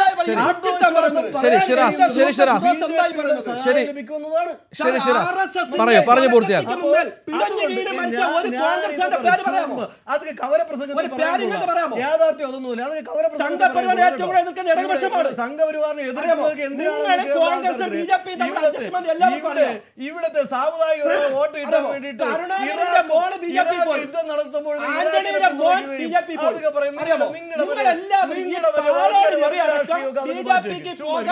കച്ചവടത്തിന്റെ ഭാഗമാണ് ഈ വോയിസ്.